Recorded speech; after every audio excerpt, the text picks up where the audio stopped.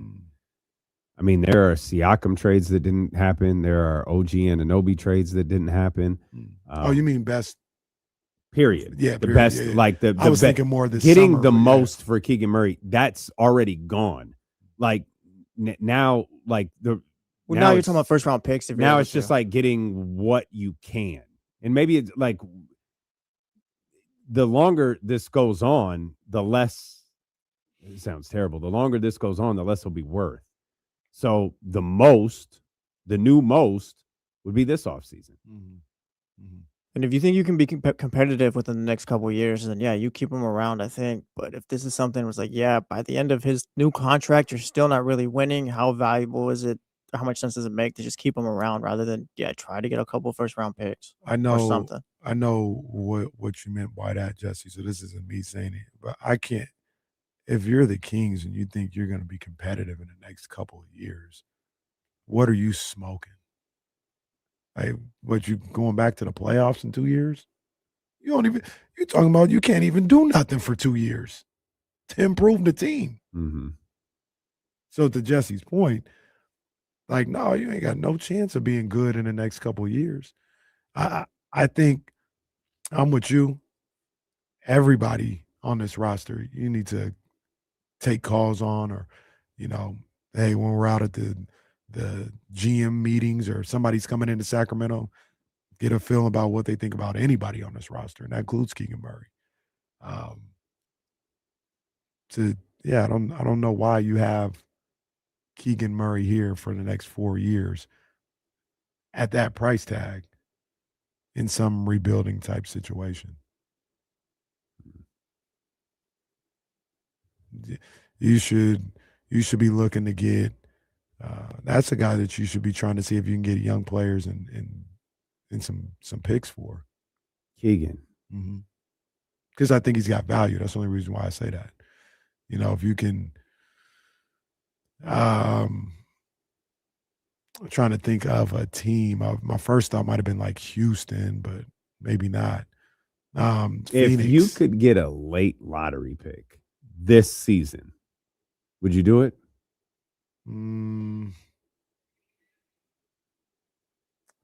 I would want a player back. Well, you'd get one. You'd have to. But, like, what do you mean by a player? Like a player? No, because I don't expect to get that. But like a guy who will play for you off the bench. Yeah, maybe borderline start for me. Maybe borderline start. Like a guy like actually off the top of my head, a guy like DeAndre Hunter would be that. Got great news for you, pal. Kings already got him. That's what I'm saying. Like that level of player. Started and came off the bench. Yeah, and he made short contract. I can take a flyer on him and see what he looks like in our system. but I'm not overly committed to him. The team that I'm thinking about that might be willing to do something like that, and I can't find a player that would work, is a team like Phoenix. You know, Phoenix might look at Keegan Murray, 4 years of Keegan Murray to go along with Booker and, you know, some of the young guys that they have. Like, yeah, that's a great piece. And if they had, I don't really want Jalen Green back, but if like maybe that's the type of guy that you could get back in a Keegan Murray for a late first rounder. Like if Phoenix came to me this year, I don't even know if they have their pick, but they're like, you can get our pick and I'm Ryan Dunn. I might do that. I don't know if the math works out with that, but yeah, I might do that. Because also that would get me off of the length of that contract if I'm the Kings, which hasn't started yet. I mean, at the very least, we're having discussions. And all discussions should be had. Like if you're Scott Perry, for better or worse, all discussions should be had because this basketball team is not close. These group of young players that they have aren't players of major consequence on a good basketball team.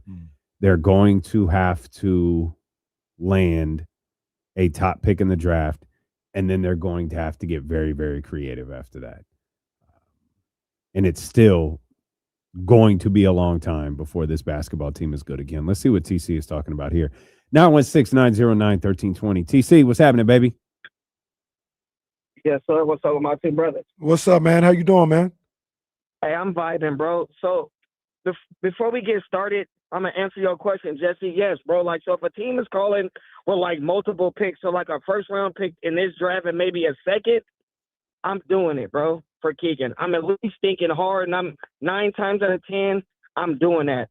Because you can, like I said, bro, this draft, like even DeMar's situation, why buy DeMar out now? You might as well, we did all this now, we might as well wait till the summer, use that $10 million with maybe something else to try to move up in the draft, right? So if we can't get a first-round pick from Presti, that can be another angle with DeMar's contract and something else to move up, bro, because that's my whole thing. I'm trying to get multiple first-round. I know everybody is, but that's the main thing. I'm trying to get multiple first-round picks. We got our lottery pick up another one, then get a couple seconds. That way you can get a bunch of guys in here. That way we can move forward. Everybody keep talking about OKC. That's what you were talking about, Kenny. OKC, they traded for Shea. So we will probably have to bust a move for like a Ja and add all the other pieces. That's what Sam is doing also. He's just drafting a bunch of guys and letting them duke it out. Hey, I'm going to have a bunch of young cats in here, and y'all all just going to duke it out and have brotherhood, and we going to make everybody better. That's my approach at this, bro. You can speed up the process, not like speed it up in a bad way, but speed it up in a good way, like next year play-in type. I know it's optimistic, but I'm just being honest, bro. Like, I feel like if we can get enough pieces in here from the draft, at least 2, free agency, and the trades back on the pieces that we're moving out, bro, this process can be sped up next year, bro, playing. And I believe TC, no, I can't. I don't think it can be sped up. Like you talking about pieces that you get back for trades. They weren't able to trade a single solitary player this trade deadline. Sounds like unless you were attaching a pick, except for the one that Scott signed, except for that guy, and the guy who was going to net us a first-round pick according to Earth, and wound up netting -1 second-round picks. Like what? Nah, like this idea that Zach LaVine go get all these young guys in here and they're going to duke it out. Where are these young guys coming from? You going to get a bunch of G League players in here? Undrafted rookies? Oh, you're going to trade DeMar for a first? You get a first for Keegan? Keegan might land you a first. DeMar is not. Domas is not. Zach is not. There isn't a single player who has been discussed being traded that's going to net you a first-round pick. Yeah, shout out to TC's wishful thinking, but I don't think it's happening. Playing next year is insane. I'd be shocked. And you talk about TC. First of all, love you, brother. It's our guy. Second of all, you talk about speeding this up. Speeding this up would be in 2 years. In 2027, when we thought this whole thing isn't even going to start till then, them getting to like 40 wins and being 40-42 and making the 10th seed. That might be speeding it up a little bit. But the idea of anything happening next year is insane. No, Absolutely insane. I'd be absolutely floored if we're talking about a play-in team next year. Like they would have played so far and above their heads next year. I'd be surprised. Because he did say playing next year, right? Yeah, Like, he did. yeah, He no. did. I mean, in reality, next year, we're talking about the Kings and probably Brooklyn is the 2 worst teams in the league. Mm-hmm. Maybe the Pelicans. I think the Pelicans will be better. Washington will be better. Obviously, the Pacers will be better. At some point, the Jazz are just going to give up and start playing basketball. Yeah. Dallas, I'm not really sure what they'll do. What should be Memphis all right. winds up looking like. Memphis is one that's probably That'll gonna be down there. that'll be an Yeah. interesting one. I assume Ja's going to be gone at the start of next year, but what is their approach to what they're doing go through? That's a team that's going to be drafting a lot of guys over the course of the next handful of years. That's a team that can adopt what TC was talking about right there because they have the first round draft capital to do it. Sacramento does not. They're not at a deficit. They just don't have a big lump of picks like a Brooklyn or Memphis That's what has. that's what they're trying to accumulate, but they don't have it yet. They don't have the assets to do it. What does that look like if you're still going into next season with like Levine and Sabonis still here and Doug still coaching? Are you still running into the same problems next year? Yeah, it looks Yeah, absolutely. miserable. It Yeah. looks absolutely miserable next year. It was miserable from jump this year. Right out the gate, it was bad. It's going to be the case next year. There's just, that's going to be the case next year. Yeah, I don't see a scenario where this changes in 18 months. You know what I mean? Like this is what we're signed up for next year for sure, probably the following year.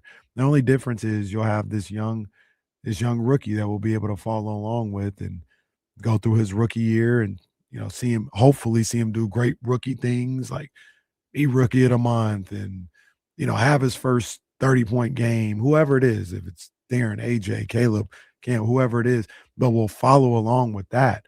But as far as team success, it's gonna be awful. It's gonna be awful. Like you just pointed out, it's probably gonna be Brooklyn and the Kings down at the bottom once again. But I have great news because after next year, it's 2027, baby. There we go. It's 2027, and now everything can happen. Now Scott Perry can do all of the things that he envisions, but he is handcuffed because he can't do them until 2027. That's great. Can't wait for that. I hope I'm here to see it. Where are you gonna be? We might. It's like Kyle Shanahan said. I don't even know if I'll be here Sunday. Damn. Oh, that'd be a shame. Well, there's one way to put this season out of its misery is it just puts us out of our misery. 2027, Germ says it, and Scott will finally land RJ Barrett. And we'll be on our way. 2027. All of those free agents willing to sign here, as Dr. David says. The funny thing about it's going to be a New Year's celebration like no other. The funny thing, like I was trying to talk to James about, let me know what you think about it. Things can change for sure. But the whole notion of like free agents moving from team to team, that sure does feel dead in the NBA. Like the thought that, free agent season and Giannis is going to be a free agent. The good players seem to never get to free agency no more. So I just thought about that like when we were talking to James yesterday and he's talking about big markets or whatever. What was the last big free agent? Probably LeBron. Yeah, he didn't even really count. Well, He why not? was. He does, but he doesn't. It was like a foregone conclusion what he was going to do. He wanted to live in LA. I mean, KD KD to Brooklyn was free agency. Yeah. It was. How long ago was that? LeBron. Ooh. That was 2018? KD 2018 or 19, yeah. So 7 years ago? Well, what year was the finals? Because it was the next year. It might have been in 2019, the summer of 2019. The summer, okay.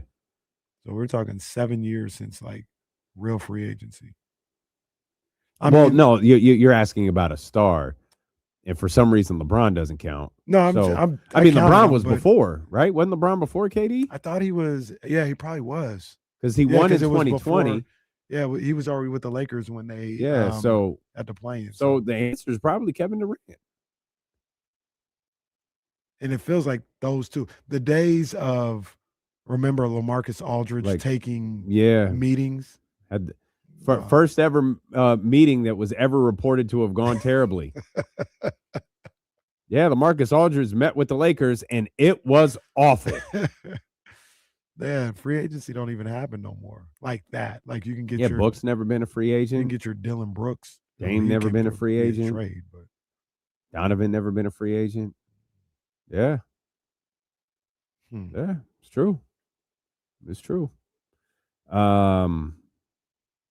We'll come back. AJ Dybansta, he was courtside last night. What was he thinking watching those two basketball teams play? We'll talk about that. Plus, has college basketball jumped the NBA? We'll talk about that. We talk about one of the potential top draft picks in this upcoming draft. Medilo and Casey return here on Sacramento Sports Leader ESPN 1320. That's a good call, Daniel. Kawhi was a free agent. When was that? That was around LeBron, though. That was the same. That was before. Yeah, same year as LeBron. Or no, LeBron was already there because they were like he didn't want to go play with LeBron. Right. So it might have been the following year. Yeah, and I think Anthony Davis was there too. Mm-hmm. So that would mean Kawhi was either the same year as KD or the year before. Same year. Okay. Same year because KD left after they lost to the Raptors. Right. Yeah. Right. And so did Kawhi. He left. Right. Yeah, right. Yeah, it's the same year. They the thing with LeBron, we just have to go back to Luke's last year. That was LeBron's first year with the Lakers. That was it. Oh, boy.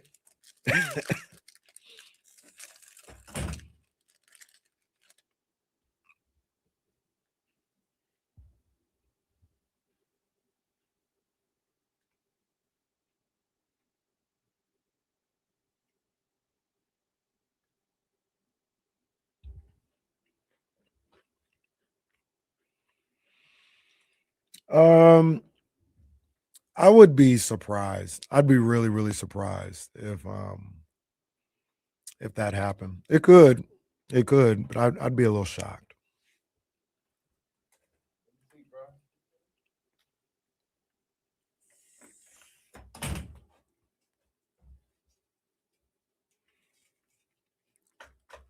Nah, I don't think so. I don't think so. Especially if they have one of the top two picks. Probably you could say that if they're in the top three. I don't think that's happening.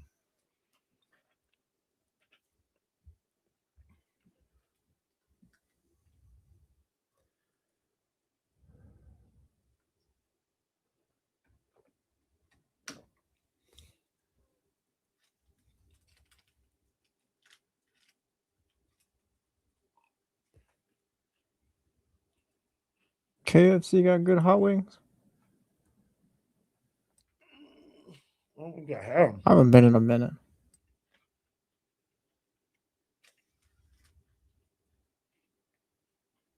We had KFC last night.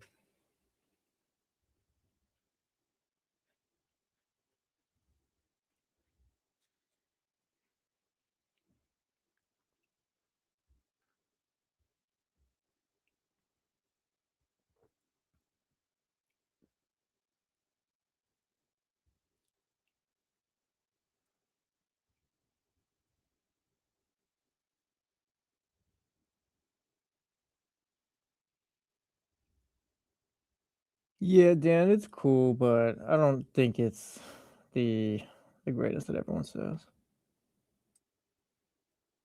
Overrated. Settle It's down a little bit. it's Chick-fil-A it's also good. has It's to fine. Chick-fil-A also has to grow on you a little bit. Not like it's bad at first, but you'll have it the first time and like, oh, it's cool.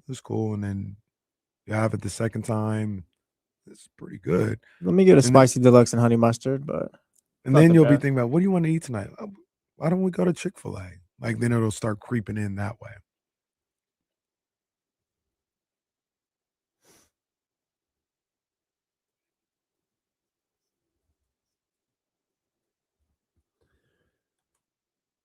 So AJ Dybansta was courtside because it's different in college basketball now. That used to be a scandal. Yeah. Now it's totally normal. How did he get those tickets? Oh my gosh, how could this happen? AJ Dybansta potentially watching two teams, or not potentially, he absolutely was watching two teams he could be playing for last night in Salt Lake City. And then a picture appeared on the internet of him and Russell Westbrook. Yeah, Russ. So there's that. But I do wonder what AJ was thinking as he was watching these teams play. Wonder what he was whispering to the guys that he came to the game with.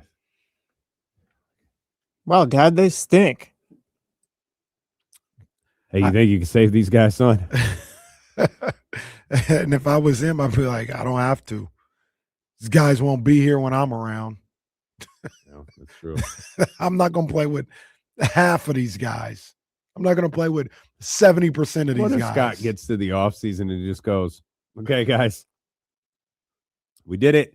Got to look at these young guys. We're getting them all out of here. That's what we wanted to see.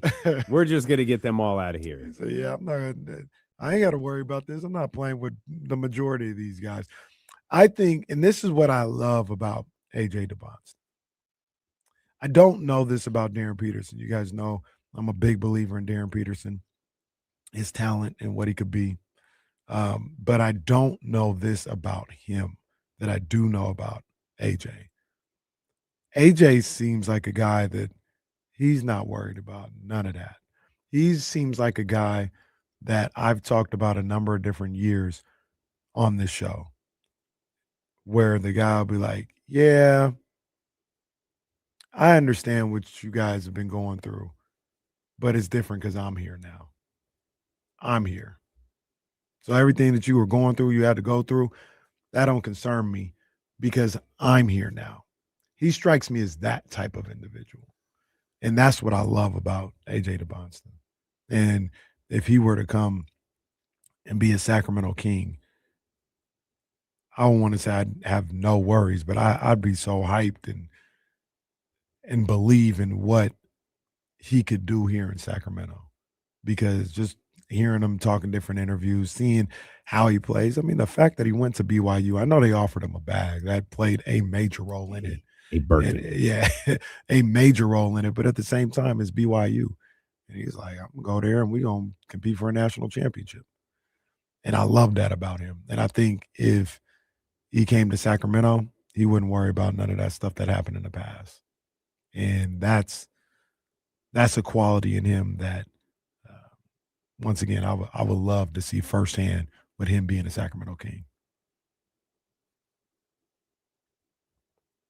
Well, maybe we got to keep Russell Westbrook around to make him happy, which is the price I'm willing to pay. Yeah, it was rough last night. What did Jay Williams say about college basketball? I saw the quote that he had. I was looking for the clip. I don't know if he said this on First Take or what, but he made the argument that that college basketball is a better product today than the NBA.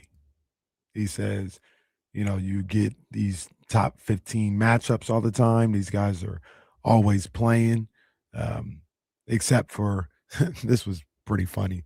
Somebody called Darren Peterson because the initials are DP, and they call DP. They said they called him DNP. Oh, come on, man. That made me Come on, chuckle. man. That made me chuckle. But outside of, I mean, it's funny, but come on, man. that's akin to street clothes right there. You can't be saying that about people. But yeah, he just said right now, like it's just it's each a night in product. college basketball, you're having top 15 matchups, and the best players are actually playing in the games and competing every night. It wasn't on First Take; it was on Get Up. Get Up. Good morning. So many teams trying to position themselves to get one of these top picks this The year. hell is that guy? Why does it seem not only is the tanking more aggressive, but so much earlier in the season too? Because I'm not saying the talent, but the college basketball product is better than the NBA product right now. And I firmly believe that because each night in college basketball, you're having top 15 matchups, and the best players are actually playing in the games, and they're competing each and every night. Now, here's a number that everybody needs to recognize at home. The number is 13. 13. It's a historic number. When I go through the NBA draft coming up in June in 2026, I have 13 true freshmen who will be the first 13 picks of the NBA draft. Wow. You will hear a lot of names like AJ Dybansta or Darren Peterson or Cameron Boozer, but there are names at 7, 8, 9, 10 that are types of transcendent players that will transform an NBA team. So when you see all these NBA teams tanking, it's because the true amount of talent, the depth of the freshman class is maybe the best it's ever been in the history entire lottery, of Jay. college basketball. Now, I'm not saying they're going to have talents like LeBron James, maybe the best, but I think you're going to have guys like AJ Dybansta could be a perennial all-star. Darren Peterson could be a perennial all-star. Any ways we could try to combat the tanking? Do you have one or two ideas for what we could do in an effort to kind of maybe curtail some of this? I think you have to devalue the bottom, right? So I think so many teams are incentivized, and I think that's where you have to kind of give better credence towards maybe the middle. So if you are mathematically eliminated, right? I think we have to reward those teams that come in 9th, 10th, 11th position instead of the teams at the bottom. Like the middle has to become stronger, and they should be incentivized to get more ping pong balls in the bucket to add to the probability. It's like, yeah, that's what we talked about the other day. Giving the better odds to the teams that just missed the playoffs as opposed to the worst team. There was something. Damn it. I don't remember. Maybe it was something like a league meeting, or it was like conversations that were going to happen about ways to combat tanking, and there was a cutoff date. Like the lottery is set on a certain date. I saw that like February 1st or something. Was it February? That feels really early, but maybe it was. But that's where the lottery is cut off. So where you are in February is where that's where the lottery thing is. I feel like this league is crafty enough to get around that. Yeah, they'll just start tanking in the preseason. Washington. So Washington did. Washington was like, this is our approach for the year. This is how we're going to keep our draft pick. It's great news for Sacramento because they just sucked. So they would have this sitting players out. This just started. Yeah. They've been dealing with real life injuries. Now they're just dealing with make-believe injuries. I don't hate the idea of making the odds better for like the 9th, 10th best teams, like the middle teams. Yeah, I actually like those. Are the teams actually like, oh yeah, they're probably an AJ Dybansta away from being like true competitors and things like that, and just let the young team or the bad teams work their way up to that. And what if the lottery? What if the lottery was a shoot? Everyone had the same odds. What if the lottery? Everyone that didn't make the playoffs. Yeah. Okay. Yeah. Yeah. I mean, you want a television event? Put those stupid ping pong balls in one of those things, and wherever that team pops up is where they draft. But it's just the 14? I think, yeah. 14. It's just the 14 teams. It's not weighted. It's not, well, Detroit has 5 of them. No, it's 14 ping pong balls. Yeah, that could work too. I know, I didn't know this, but I think Bill Simmons was talking about it on his thing. Did you know for the whole process, I guess, not each team, but the teams with the highest percentage have like 200 ping pong balls in the lottery? Yeah. It's how the lottery actually works is so strange to me. Because I keep looking at it like there has to be an easier way to do this. Right. Like, why is this so complicated? But uncomplicated and Do it live, pal. He said he was talking about one of the ways to penalize, like the Jazz, for instance. Like, oh, you were tanking or you were being unethical. We're taking 25 ping pong balls away. Right. Yeah. Oh, that's a great. There we go. You have been deducted 10 ping pong balls. Oh, Zach Levine. Zach Levine's got a sore thumb, huh? You've been deducted 5 ping pong balls. Can you imagine how much this city would hate Zach Levine if even not playing him cost them? Oh my God. God. He didn't even do that. Wasn't even his decision. He getting more hate. Jay's not wrong though. And it doesn't have to be like forever. But I do think this year, and I think the amount of freshmen who have been playing at such a high level and are preparing to be in the NBA has been extremely beneficial to enjoying men's college basketball this year. And I think these things go in waves because remember for the last 2 years, we were on here talking about how the women's game was destroying the men's game. Mm-hmm. Like it was way more entertaining. They had way more storylines, way more stars. And they were killing it. And this year, I think it's flipped. Not that the women's game is bad or anything this year, but I think the men's game has been, they've been on point this year. Like I said, the freshmen, the ranked games this year, for the most part, they've gotten like the league play right where, you know, the Big Ten is crazy. You've seen a top 10 matchup in the Big Ten every night. You've seen a top 10 matchup in the Big 12 every night. And with all the tanking and everything that's been going on, injuries in the NBA, I think for this year, Jay's probably a little spot on this year. Men's game has been probably the best basketball out this year. You know what the problem with that is, though? Is if you turned away from it, you don't know that. Like getting it, it's hard to have a one-off. Mm-hmm. You know what I mean? Mm-hmm. Or that's not fair. It's not fair to call it a one-off. We don't know that. It's hard to have that first year back. You know, that first year back is like a powerhouse. Right. It's tough because people don't know. I see Kansas, I'm tapping in. Mm-hmm. I see North Carolina, I'm going to tap in. BYU's available, I'm going to watch. But like outside of that, it's like, yeah, you know, I'll peek at Duke if it's a top 10 matchup. Like I'll peek at it. But like appointment viewing, no, I haven't gotten back there with college basketball yet. I don't have that investment. Yeah. And so for people who lost that investment, it's tough to get them back. Yeah, for sure. And so they might not know like this is, and good for Jay Will for saying that because you got to get those people back. Mm-hmm. Like, hey, we've got, especially Jay Will being a college basketball guy. Hey, come over. We got something cooking over here.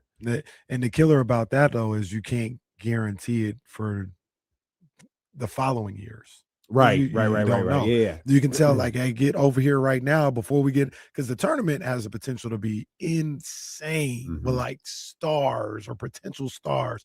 Kind of, you know, it's relatively speaking, but household names in almost every game. They haven't had that in a couple of years in the men's tournament. Sure. And you talk about how you saw that a little bit when you were in Vegas. What was the last time you could think of any men's college basketball not like game that. having that type of energy? Not like that. The way, I know it was Duke, North Carolina, but it was also Boozer and Caleb Wilson. And I don't know what the numbers were, but I'm sure that was a highly viewed game, anticipated game.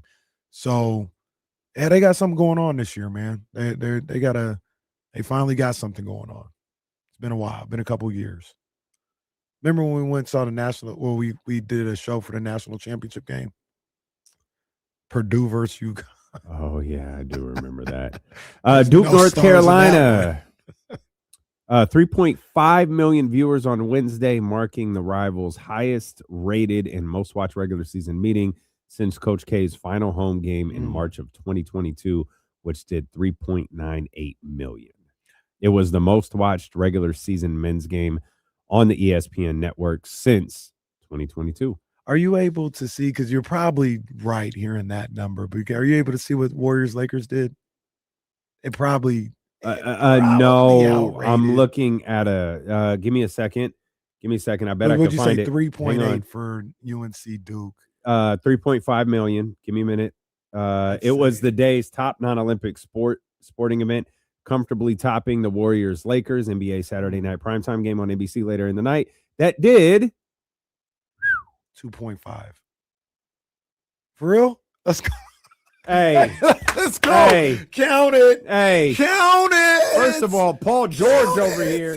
Hey, go pee in a cup. This happened one too many times this week. I'm on fire. Hey, go I'm pee on in a cup. fire. Go pee in a cup and take it to Jen Enders. She was here earlier. I'm cooking Jen, this we week. got a drug test coming through. Oh man, that's First of all, it tough was for them. 2.47. I count it. Yeah, count But it. still, go pee in a Count cup. it. Count it. Yeah, 2.47 million. Mm. Hey, I'm curious. I don't know I'm curious what the Olympics are doing. I don't really know. They had some good shoulder programming with the Super Bowl the other day. Peaked at 4.8 million. So the way they count ratings, 120 people left their TV. well, so no, what I think it is, so what happens is, I was reading about this the other day, because if you watch us on YouTube, we get credit for you watching if you watch for like 30 seconds.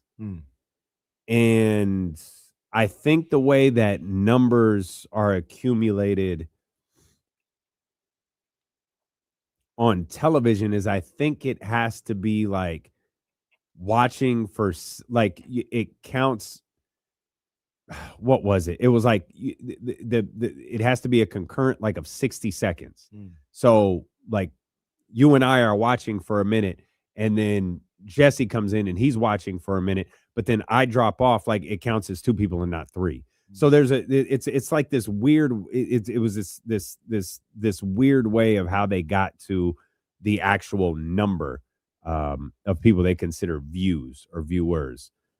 So you'll often see it peaked at a number that is substantially higher than the amount of people were watching, because it could also be someone just flipped the channel to go back to the episode of The Office that they think is funny, watch that for a couple of more minutes, came back, and then saw the run was happening, but that peak number is gone. Right. So now they're just back down into like the average viewership versus the peak viewership. Understandable.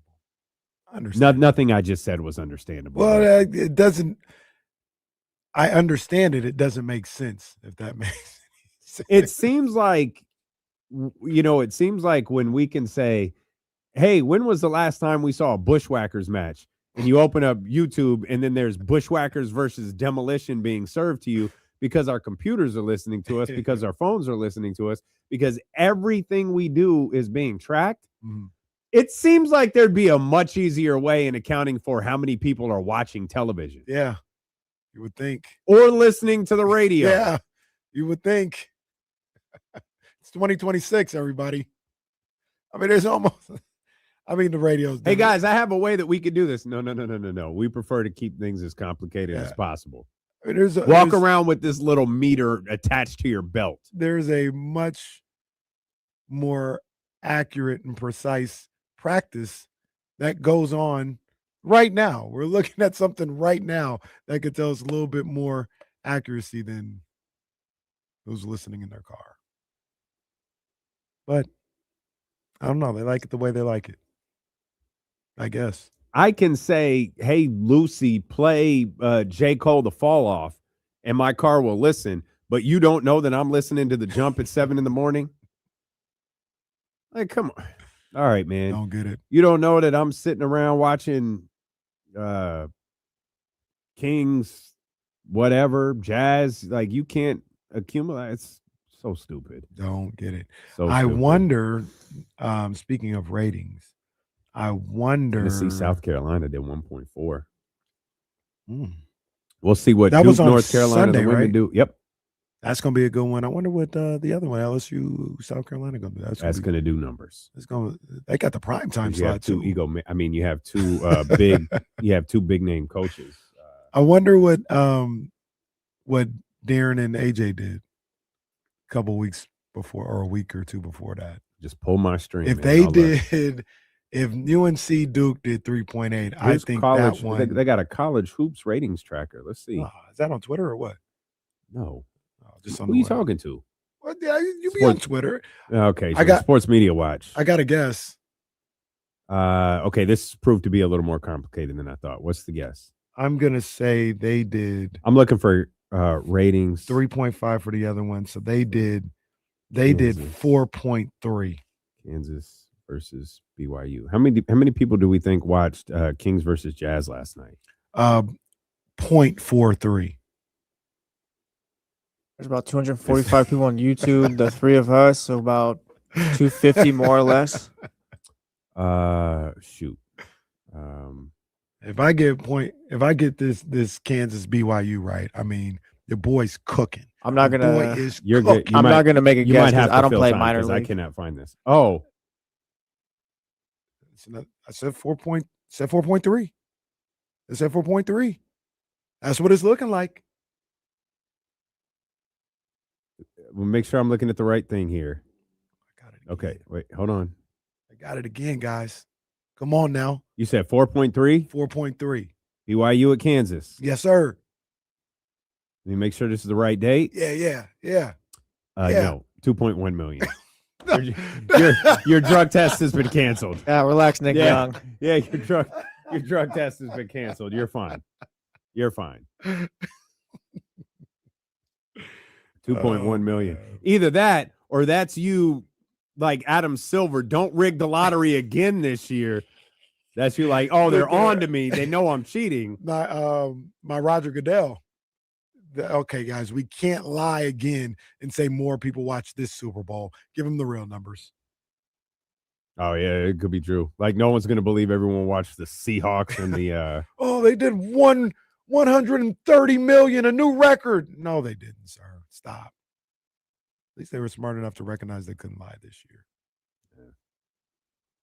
Hey, they're not going to believe it. Just hype up Bad Bunny's number and bring the number down. Bring the number down. Yeah. I think this another thing. So it sounded like God, I haven't seen Get Up in so long. Get Up. It sounded like the conversation that Jay Will, when he brought that up, they were actually having was about the NBA and tanking. And that conversation is getting really, really loud. Like it's getting, if I'm Adam Silver and I'm the NBA, like, and like jokes aside, I'm getting uncomfortable. And Adam is going to, at some point, probably next week, this weekend, he's probably going to give some sort of state of the NBA address. My man, you better have ideas that I'm not really sure what's going to work, but we've talked about A, B, C. You better have something that you can say to the NBA media contingent from the Athletic and the new, the LA Times and Barstool and all of those entities that are going to be out there covering this All-Star game in Los Angeles. You better have something to be prepared to tell them, because someone is going to ask you this question, and it's probably going to be one of the first things that you're asked. Like Dan Patrick's talking about it. Like everyone is talking about this blatant, like Trae Young just not playing the rest of the season is insane. Basketball players getting traded is just like, hey, you don't have to play. It's cool.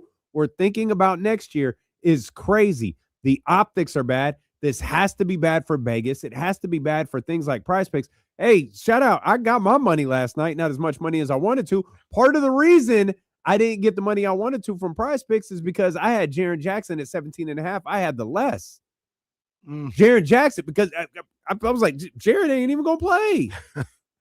But he went out there, scored 40 or whatever he did, and then was like, that's all I need to do. I'm going to go get surgery today. Yeah, I'm done. I'm out. No. When I say I'm out, I mean I'm out. But like I Vegas knows everything. But at some point, are they like, yo, what is your league doing? I mean, maybe they don't care. As long as the money is still there, maybe they don't care. But man, it feels problematic. He's probably going to talk. What would that be? Saturday morning? Yeah. And he's going to have to, Friday or Saturday. to your point, he's going to have to address it in some way. I He don't. doesn't have to address it, but he's going to get asked about it. He better have an answer planned. Yeah, I don't know. I don't know what the answer is to this tanking thing. I feel like I take that back. I feel like I do know what the answer is, but to get the owners on board, like the way that people are talking about it, like we've mentioned, or they mentioned on Jay Will mentioned, like weight the odds to the guys that are closer to the playoffs, or if you had just across the board. Vivek, Joe Tsai, those guys ain't agreeing to that. They gonna be like, no, we're bad, and we need to have the lion's share of the percentages. So that's the only way we can be good. That's it.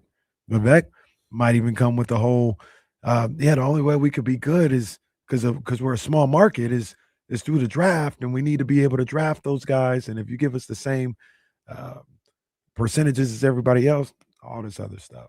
I can't imagine the owners agreeing to something like that. So I don't know how it gets changed. Is it as big of an issue as we make it, or is it just part of sports? Teams What? tanking. Teams It's a big issue. big issue, right? Because teams tanking the NFL, like See, watch, but teams tanking taking the NHL, NFL for weeks, like Fair enough. at most a couple of weeks. Like, oh man, we have a real shot at like number one. I don't think teams tank to like, oh, let's get as low as we possibly can. I think it's more like, hey, we're we have a 4 shot weeks for the away. first pick? Yeah, I we gotcha. have a shot at the number one pick. Yeah, maybe Max Crosby doesn't play anymore. And like in those situations, like, is it the best? No. And even in the Raiders case, I feel like that was maybe like 3-4 weeks that happened. It's February. There are 26 games left in the season, and it's been going on. It's been going on from Washington. It's been going on from Brooklyn, Utah. This has been going on for a substantial period of time. And we're just hitting the All-Star break. That's why it's problematic. Man, we'll come back. Not only are we hitting the All-Star break, we're approaching what's going to be one of the worst All-Star weekends in history. Steelo with KC here on Sacramento Sports Leader, ESPN 1320.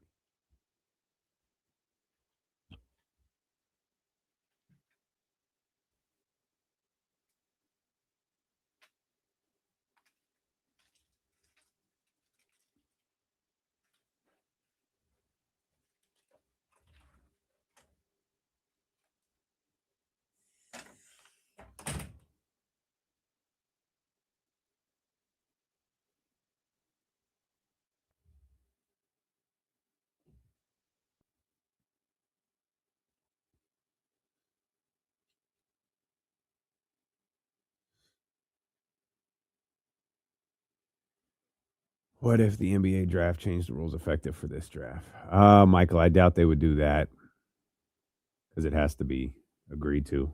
I think they would do it next year.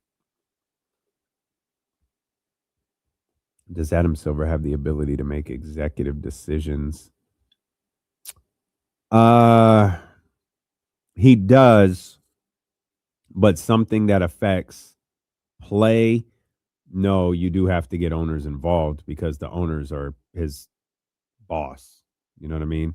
So there are decisions he can make, but something like that, yeah, you gotta go through the owners, you gotta go through the players.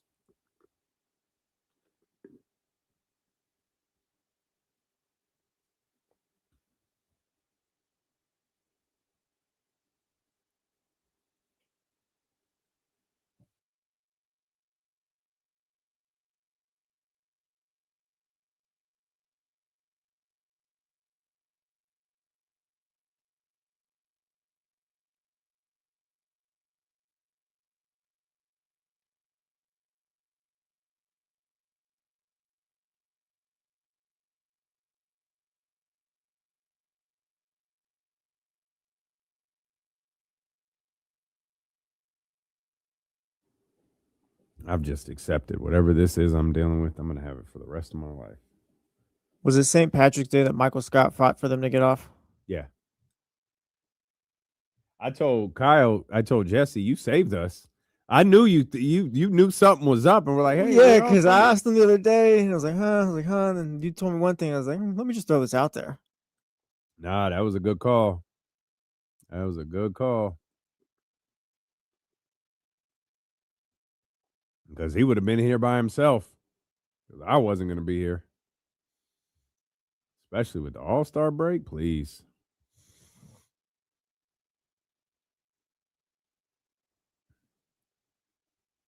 Who's Ramsey? You're not talking about that goof off Ramsey, are you?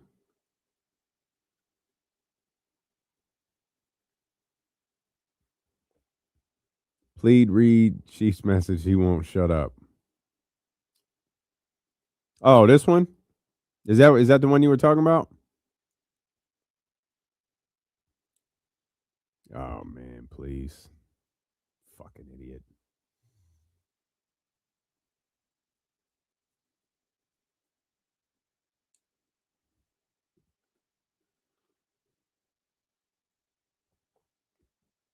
I wonder where Kenny goes when he leaves here. I don't know. No clue. Yeah, that man.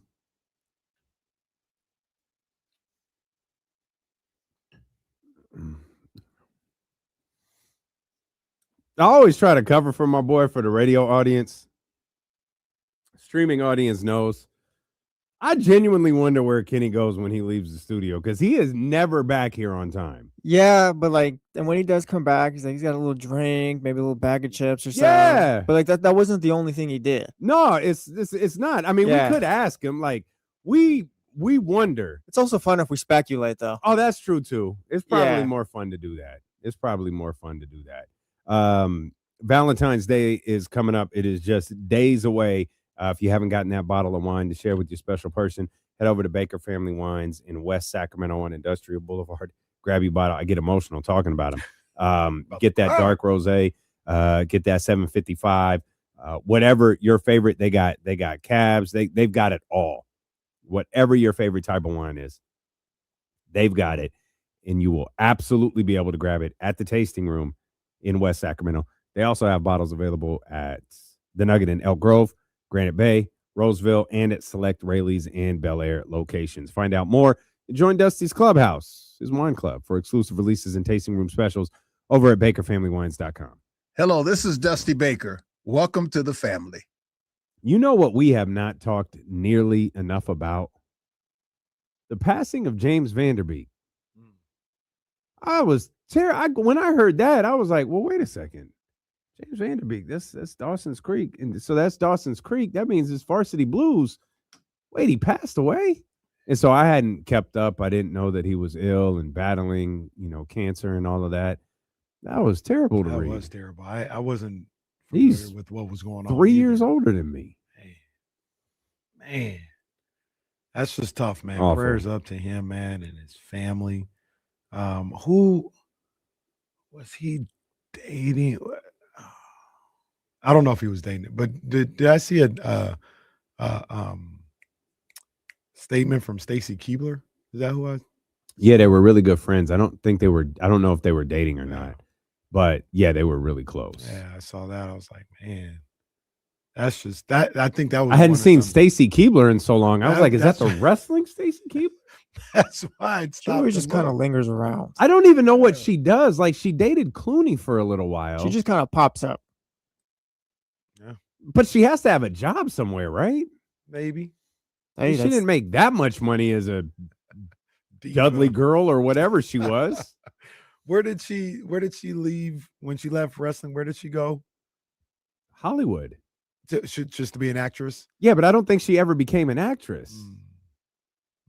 The last thing I remember is that she dated George. I mean, she's gorgeous. She might just be a model.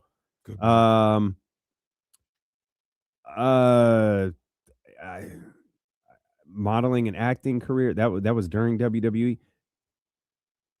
I don't know that she does anything. Project Runway. Yeah, it looks like maybe she has one off of. She's done Dancing with the Stars.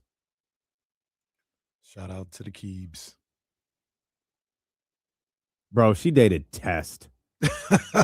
Oh my God. Can you imagine like your Rolodex of people that you date includes Test and George Clooney. That's range. Bruh. Man. Hey, she kind of just leveled up a little bit when she got into different spaces, and it allowed her to be around different people. From WWE Who superstar else? to Batman. Bruh. Who else did she date? David Flair. Oh my goodness. As in Rick's kid? Yeah. The fat one. He dated David Flair, Test, and George Clooney. Oh man. This is awesome. In 2000, after winning $10,000 in the contest to become a part of the Nitro Girls, this is amazing. Stacy Keebler used the money to buy season tickets for the Baltimore Ravens. Shut up. That is awesome. Yeah. Is Give she me from tickets so I can Baltimore? see Ed Reed.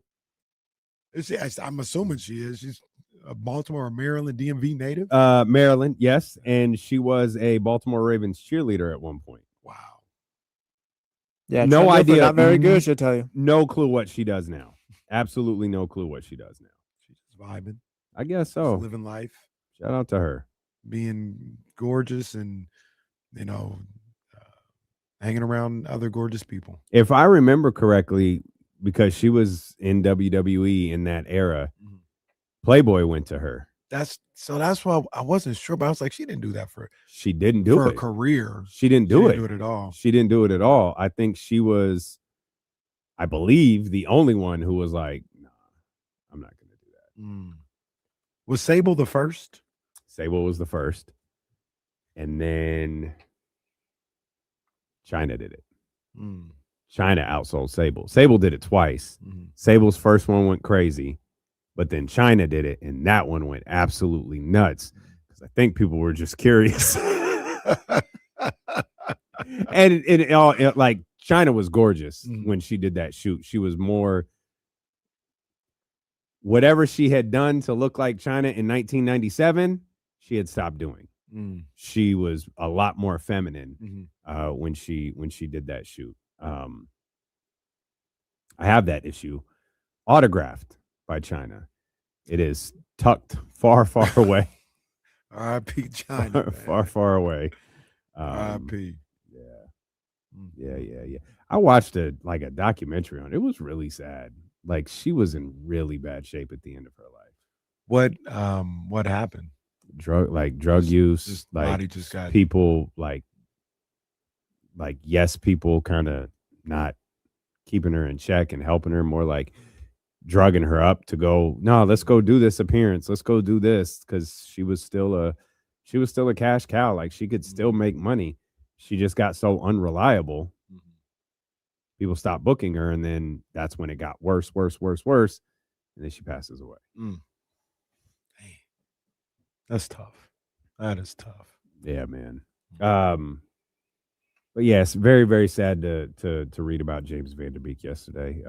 Fellas, go get checked. Go get checked. Go Yeah, get man. checked.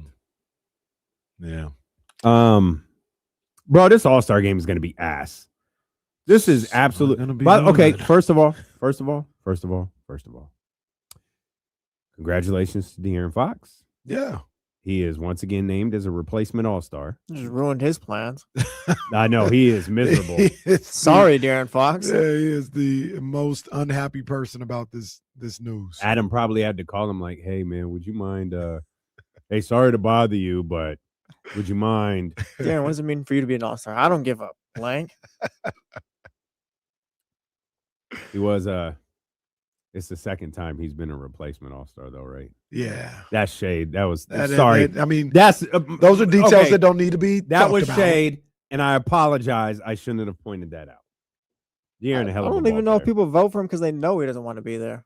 I think that's a lot to do with it. He ain't trying to go to the All-Star game. He's crossed his two sticks right now. Yeah, he's furious. We're like, this is like Pro Bowl level.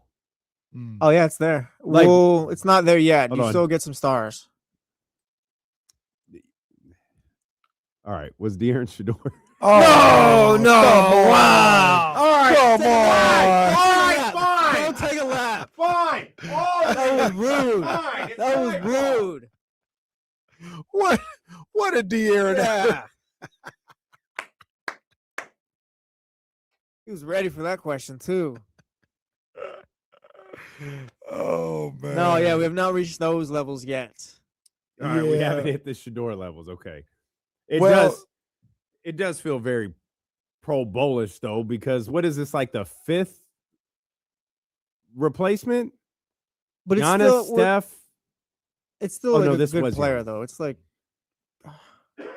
like Nick Clifford going to the All-Star game. Yeah, that's Shador. Damn, that's Shador. Okay.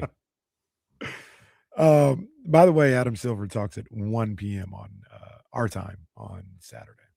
Okay. I'm trying to look at the rosters and I came across the schedule. So let me see. I mean, Just bring it back to the original format, and if it stinks, it stinks. But all this other stuff isn't working. these are What was it last year? Was we had the 3-on-3, but it was also there was commercials and breaks in between. So it no, was it like went 5 it minutes was of basketball way, time. way they drug that out way too far. There's stars here. If I'm looking at the least star player, May I here, ask you something? Like Yeah. Norman Powell's playing for Team World. that's the least star player here. Needle movers? There's Are needle there movers. Let's see on the American.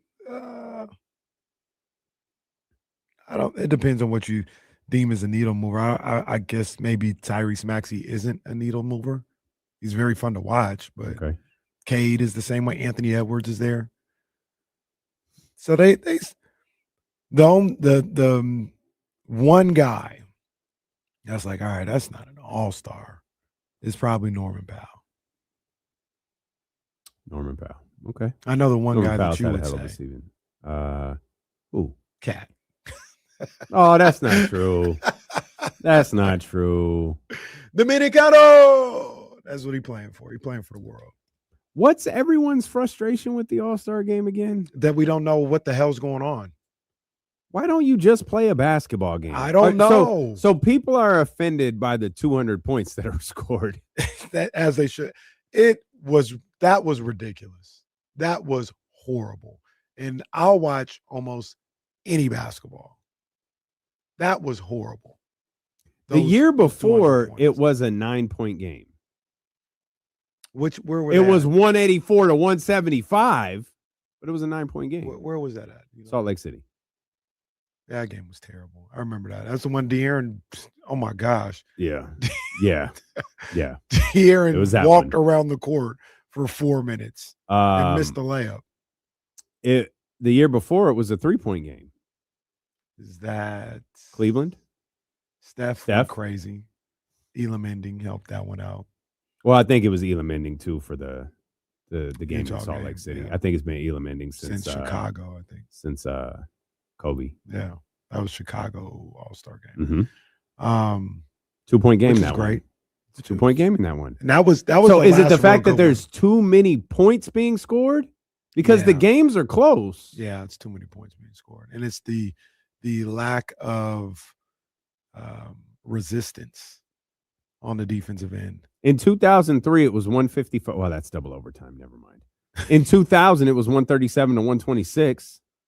2000, where did you have a location for that? Is that Atlanta because it was COVID? Or no, it was before. 2000. Oh, 2000. I'm thinking of 2020. Yeah, I went back 20 years ago to be like, dude, they've 2000 been was scoring a bunch Oakland. of I was points. watching that last night, matter of fact. No lie. All right, I was- bro. Like, I'm not. All right, good for you. Like, I'm not even going looked to like ask It why. looked like a regular game. I was watching. It came on YouTube because I was watching something, and if you don't, it'll just play what's next in your algorithm. And it was like, 25th anniversary of the 2000 All-Star game. I watched about a quarter of it. Chris Webber was in there with the Kings. He was. Where was the 99 All-Star game? 99 All-Star game. That's a good question. Oh, was it New York? No, that was 98, New York. 99. I don't know where 99 Oh, was. Your ability to store the stupidest bit of information in your head is incredible because 98, it was at Madison Square Garden. 99 was a trick question because it was a lockout that year. So I don't remember it. And it was a lockout. Jordan had a triple-double in that All-Star game against MVP. MVP. Yeah. Kobe played really well. Mhm. Yeah. Oh, yeah. That's So a famous picture of those two together at the All-Star game was taken. yeah. So I'm you know, I understand people are like, this is stupid. I get it. My all-time I'm favorite different. is 92 in Orlando, and that was a 40-point blowout that they ended early. They just stopped playing. They just stopped playing. They stopped playing. I love All-Star Weekend. I love All-Star Weekend. I didn't like when the game got crazy and they were just jogging up and down the floor, scoring 200 points. Even I was like, that was ridiculous. But, outside of that, All-Star Saturday night is cool. Like, it's people are like, All-Star Saturday night was so much better in the late 90s and early 2000s. That's when it was really some good stuff. They were just shooting three-pointers from Iraq then, too. It wasn't like this. They were doing something different.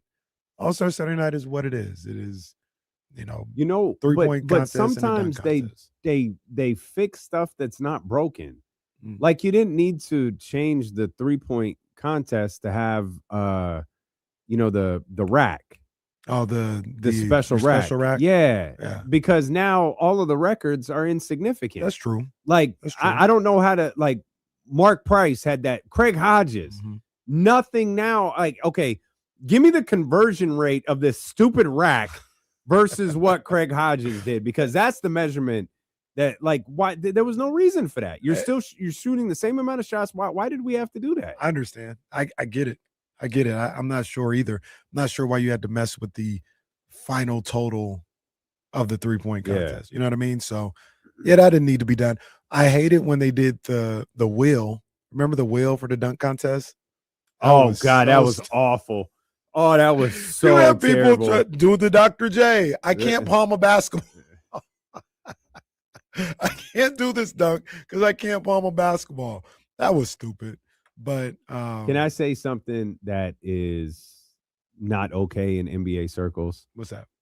Dr. J's free throw line dunk was kind of trash. In fact, yeah, you're right. That's not okay. Most free throw line dunks, with the exception of one, are trash. And here's why. I think Levine might have done one where he stepped behind the line. But here's why Dr. J's is trash. He runs, he takes a healthy, if he hits the free throw line, it is barely with the back heel. And then it's like he's just up, it's not graceful. For the most graceful man to walk on the planet Earth, the dunk isn't graceful.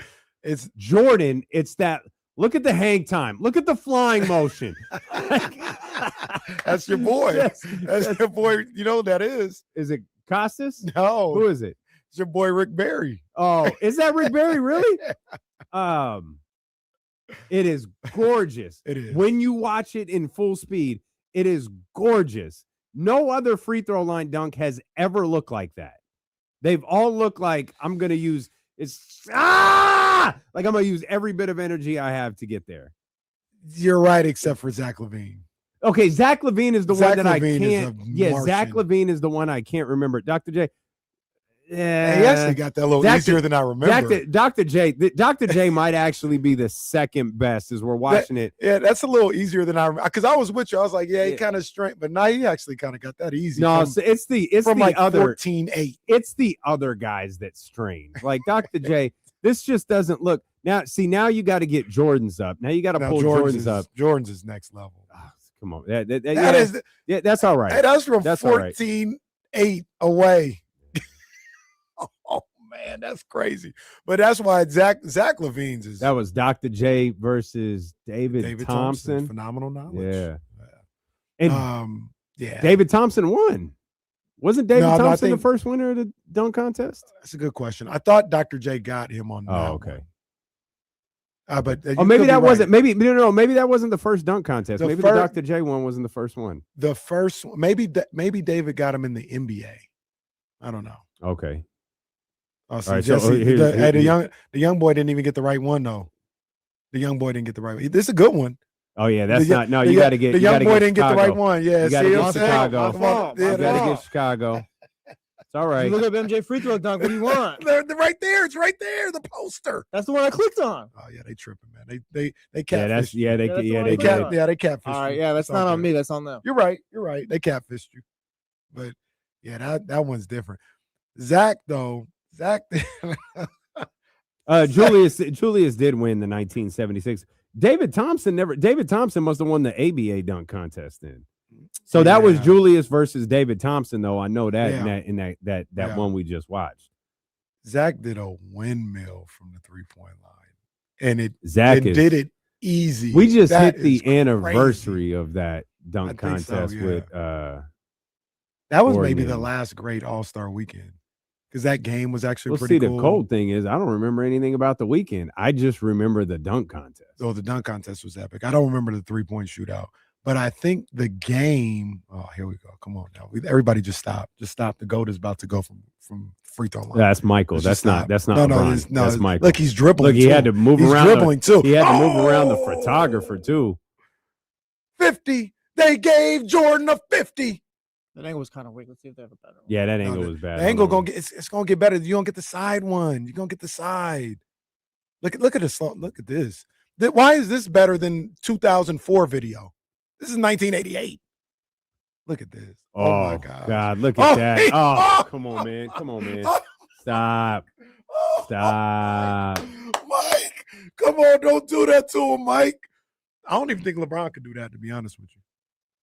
Look, yeah, get out the way, dude. Look at Mike. A little bit inside the free throw line, a little bit inside.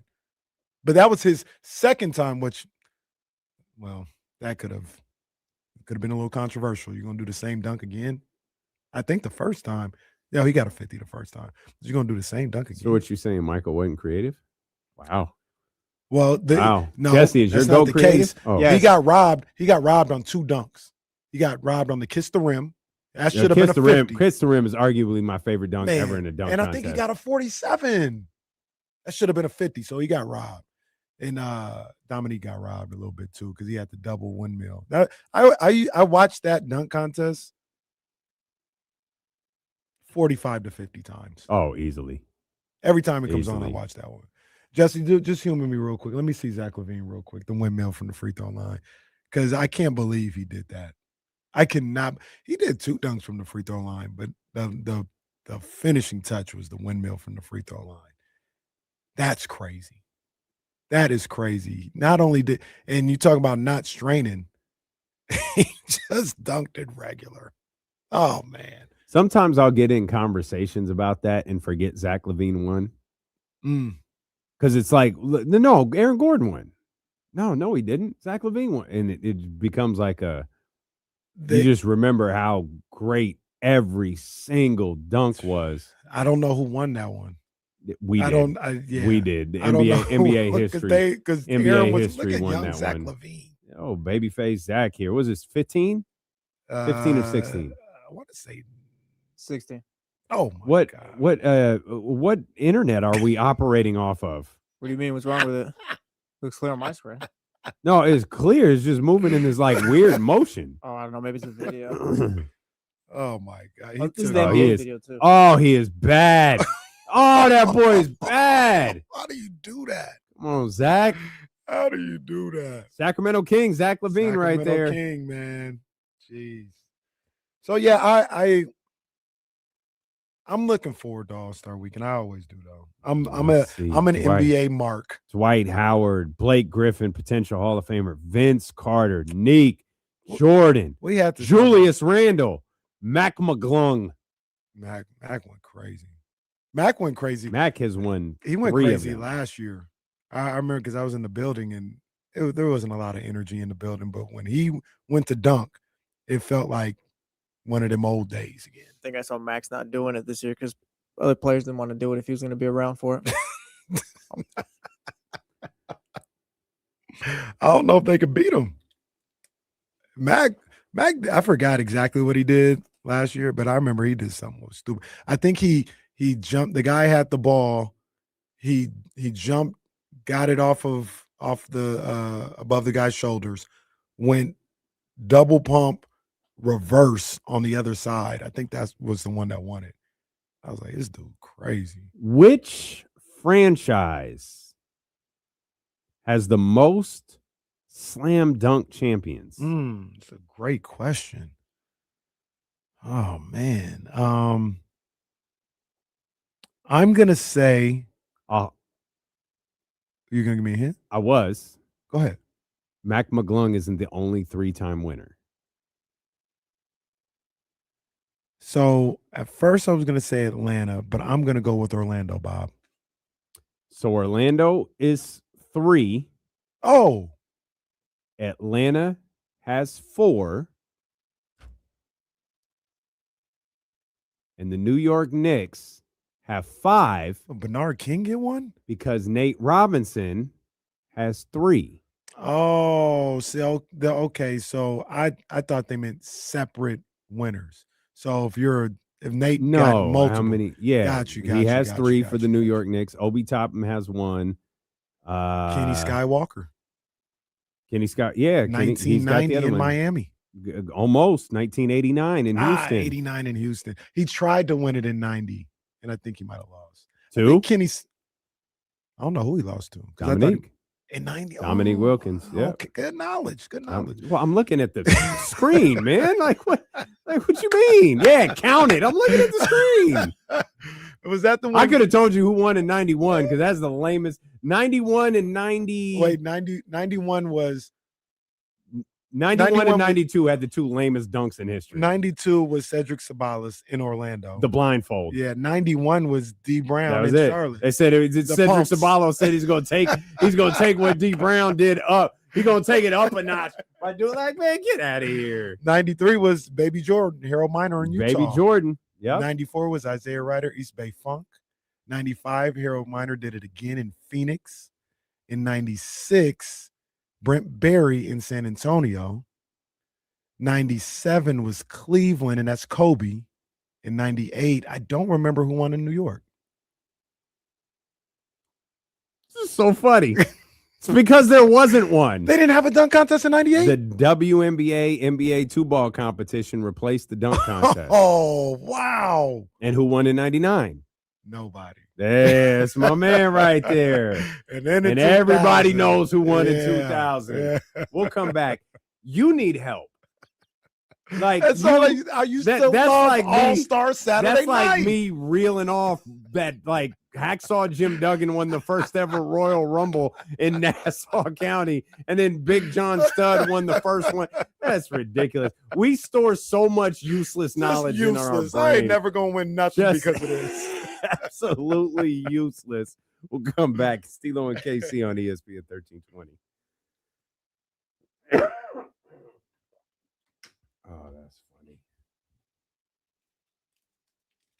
funny. What did Jalen do again? He did something silly. You remember what Jalen Brown did in the dunk contest? I'm gonna be real. I don't even remember Jalen Brown playing in the dunk contest. He did something. In 96, Michael Finley did a cartwheel.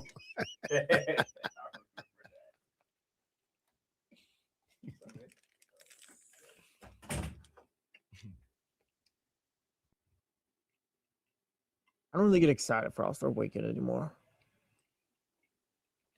Y'all probably have it on, but I don't know. I can't remember the last time there was like a memory from it. Yeah, excited is. I wouldn't go that far for me, but I'm always watching.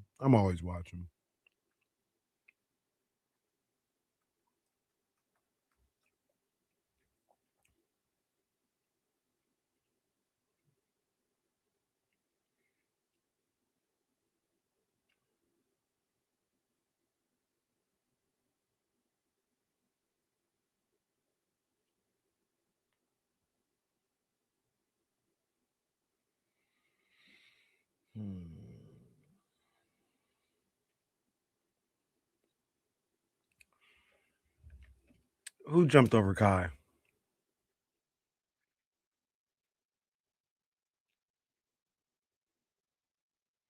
Hey, one of the funnier moments in the celebrity game is, did you see, Jesse, when Kai made a bucket and got hella hype? Kai Oh Cenat? yeah. Why is Jared McCain in the celebrity 3-point contest? What? Yes, he's in the celebrity 3-point contest. Maybe he's maybe he's looked at as a celebrity because of the TikToks. I mean, I get it, but I don't know why. Don't quote me. I don't know why. yeah, it was really tough. I don't know how I beat Drewski, but we were able to do it.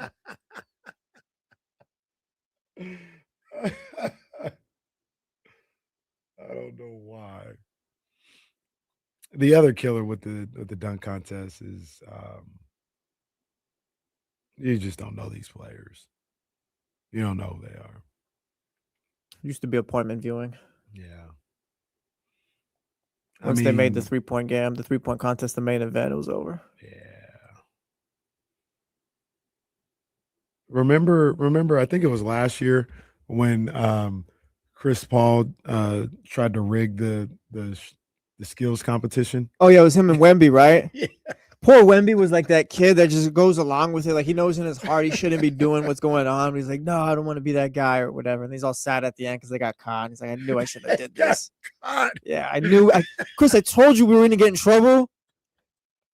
They did get caught too. That's crazy. Wemby looked like a sad ass little kid.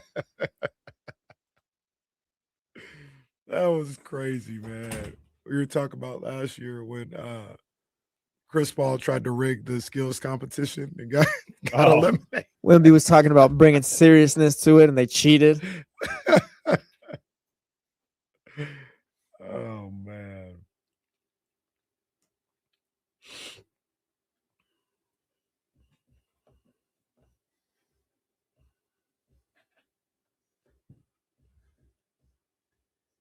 What happened with Chris Paul again? He was traded and then waived.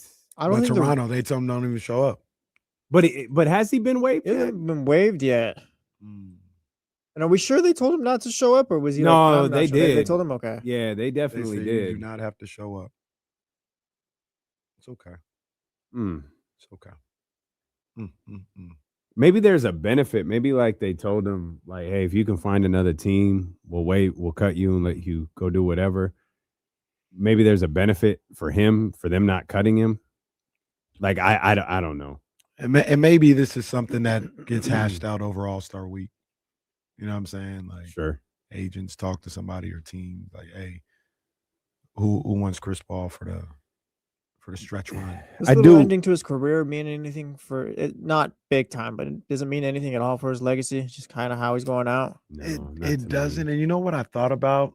You guys could tell me if I'm wrong on this, but aside from a few people, don't they all kind of go out this way? CP3 feels Melo like did. Like Melo didn't get a. He didn't get a goodbye. 3 feels like he's going out weird because people don't like him. Yeah. Like it wasn't just like, oh yeah, like he's going team to team. Like Melo, I think caught on to the Blazers, I think it was, and found something there at least at the end. Yeah. Like CP3 he kind of got voted off the island. Yeah. Yeah, these guys don't normally go out with the same team or, you know, in a glorious way. They just kind of fade away. Faded pictures like Case and Joe. Broken glass. Damn. Hate when that happens. Broken glass. Like a memory villain. I saw a mock draft. I saw there's a couple of things I want to make sure we touch on. Let's what are we going? We'll decide. We vote. We want to go football or basketball here. Let's go football. Okay. I Let's saw I mock drafts are catching my attention. NFL mock drafts are catching my attention because I'm curious where they have the 49ers, what direction they have the 49ers going. There's two schools of thought. It's the same across every analytical breakdown, from guys like Kenny Caraway to Nick Wagner to Kyle Madsen to Chris Biederman. It's always the same. It's just which position group is first. Is it, a wide receiver? Is it a playmaking wide receiver? Or is it someone to help that pass rush? It's always the same. It's just which one do you prioritize? And I found an ESPN one, and they prioritized the wide receiver. And the reason it caught my attention is the guy's name is KC. Hitting that jersey. KC Concepcion from Texas A&M. Potentially, according to ESPN, the fastest wideout in the class. Said he could be an instant playmaker with Kyle Shanahan and has speed unlike anyone else. That cat can play. I saw him a couple of times. I didn't see a bunch of Texas A&M games, even though they were really good this year. But I saw him mid-season mock to the San Francisco 49ers, which was one of the reasons why I started to take notice. And he can play. He fits the prototype of playmaker, which is what they're kind of looking for. I don't want to say I'd be underwhelmed, but I need somebody right now. I don't want this young guy that, let him get a chance to develop. He's got to learn in Kyle's system. And in 2 years, not like his rookie year and then going into his sophomore year, then he really going to take off. Man, I need somebody today. Mm-hmm. And yeah, I think that's what they're going to do. I think they're going to work, and it might not even be with that first pick. It might not be Concepcion. It might be second or third rounder. But I think they're going to look for that playmaker in the draft. I don't think they're going to get an A.J. Brown or Justin Jefferson. Isn't happening anyway, but I don't think they're going to try to do that. I think the big free agent or offseason acquisition is going to be on that defensive line. And I do think they're going to they're going to be in the running for Max Crosby or I'm drawing a blank. What's my man's name in Cincinnati? He's a straight up free agent. Hendrickson. Yeah. He's on the top of every free agent list. Yeah. Though I think he can be franchised again. Did they so they franchised him, but then didn't they sign him to a deal? And maybe the clause in the deal was they can't franchise him a second time. Maybe that's maybe because you can franchise somebody twice, but you can also sign something to come to an agreement that can't happen. But point being, he's on the top of every list. George Pickens is up in the top 3 as well, but there's talk of the tag going his way. Cowboys said they was going to tag him over the weekend. Like, well, wait a minute.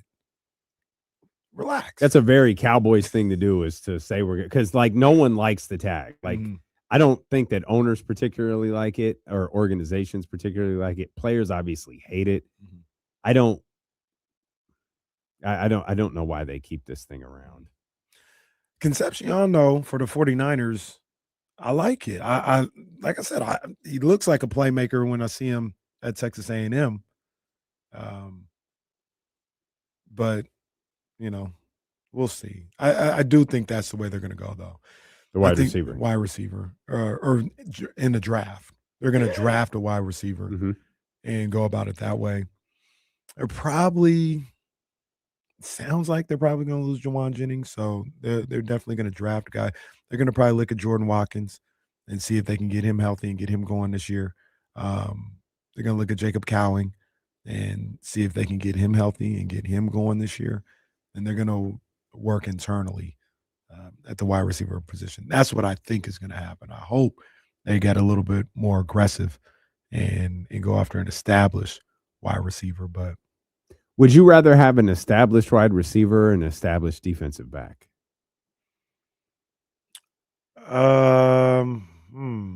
a good one. I'd probably want an established wide receiver. Really? Yeah. That is another need of theirs to a certain degree, though. If they can use, I talked about getting Hendrickson, if they maybe use some of that money and go get a top flight veteran corner to go with Diamonor Lenore to shore up that secondary. That could be real useful too. Mhm. And that could be a way that they go as well.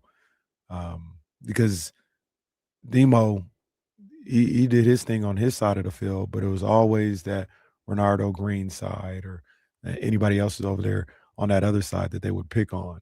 And if you could shore that up a little bit and make that a little bit more locked down, I think that'll help the defense out just in general as a whole, like being able to get a pass rush or stop the run, all this other stuff. I think being able to have that passing game on lock is vital for what they're trying to do defensively next year.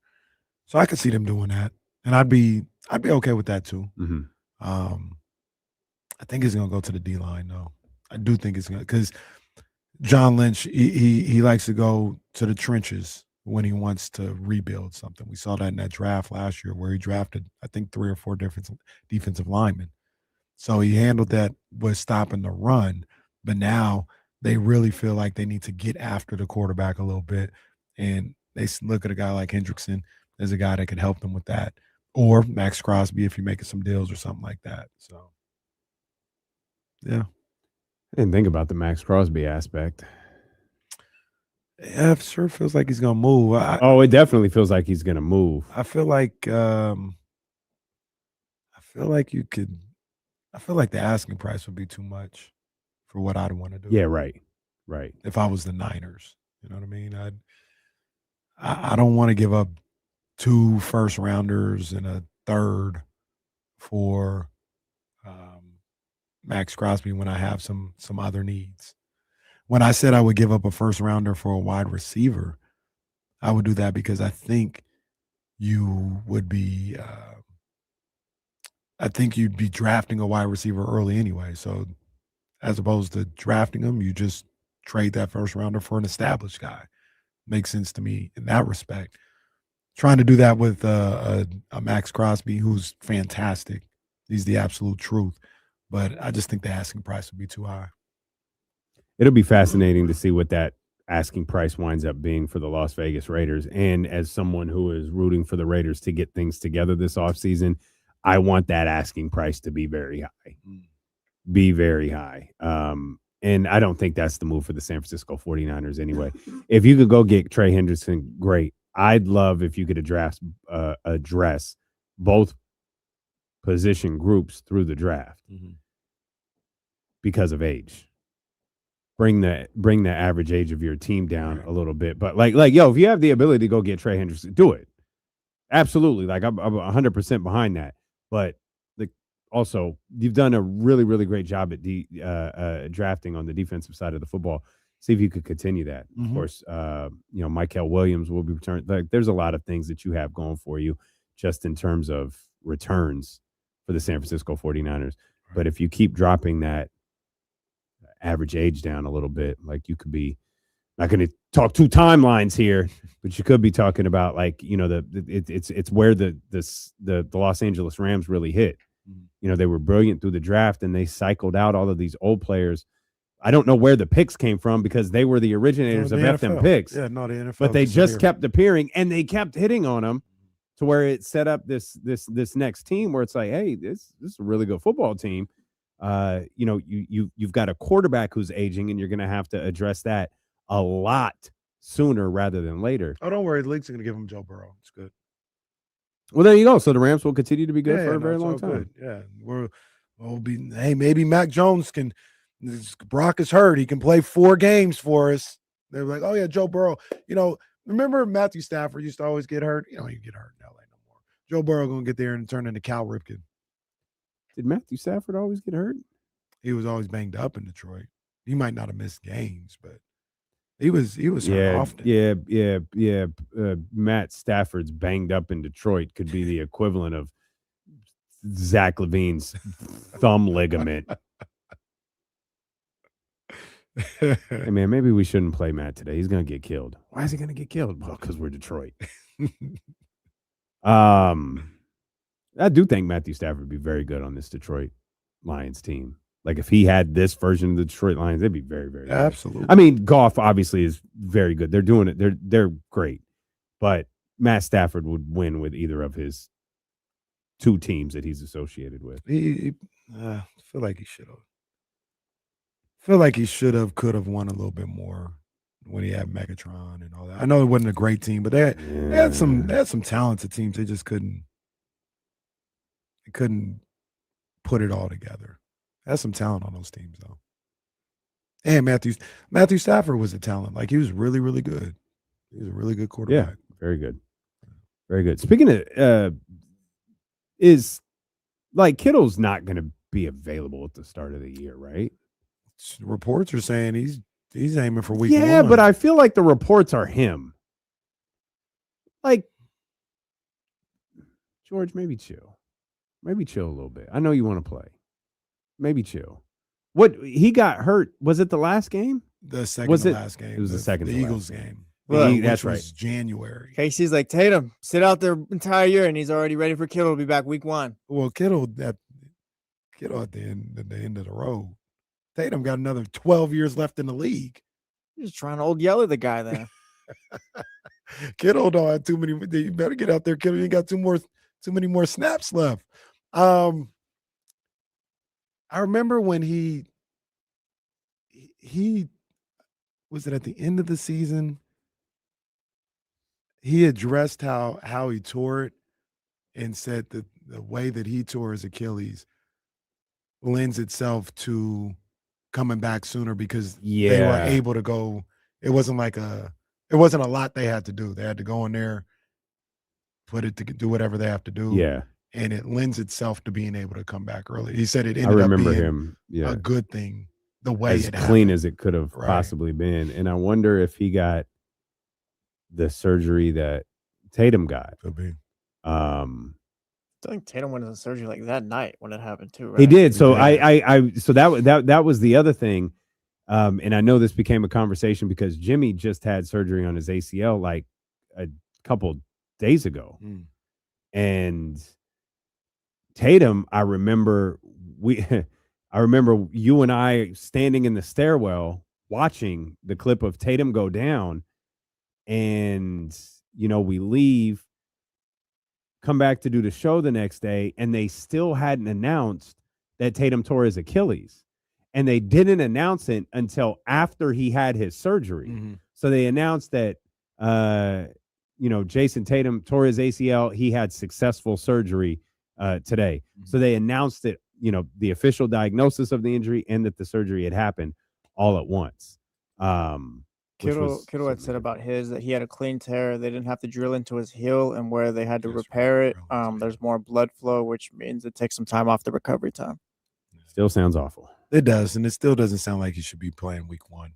I mean, he should, if he comes back this year, he should be mid-season at best. Like mid-season at best.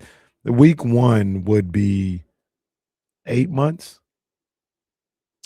October? Nope, September. Yeah, about 8-ish. Which one of the crazier ones I ever saw was Michael Crabtree. Michael Crabtree tore his Achilles, I think it was OTAs. I don't think it was full training camp. So it might have been like June or July. And he came back like week 13 of that season in 2013. And maybe that's what happens with Kittle. And Crabtree wasn't the same, but he was still effective. Like he was okay. He wasn't the Crabtree he was before, obviously, but it wasn't like, hey, he's hindering us, get him out of there. Mm-hmm.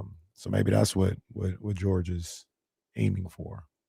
I'd play it a little cautious, man, and at the very least, I'd have him on the PUP list for the first 4 weeks. At the very least, yeah, just like, hey, don't worry about the first 4. It only gets you to what, 9 months, maybe 10, depending on the day. Yeah. Remember when Brock Purdy, when he ripped up his elbow, how he didn't have surgery for a while? We were like, yo, why Brock Purdy, when he messed up his elbow? Oh, yeah. He didn't have surgery for like, it felt like at least close to a month. Like, why aren't you guys going to fix this man's elbow? Swelling and all this other stuff. And there was concern about him being able to be ready for week 1. He ended up being ready. Had a fantastic year. Now, I remember Troy Aikman on the Monday night game against Minnesota that they ended up losing, that he got concussed in.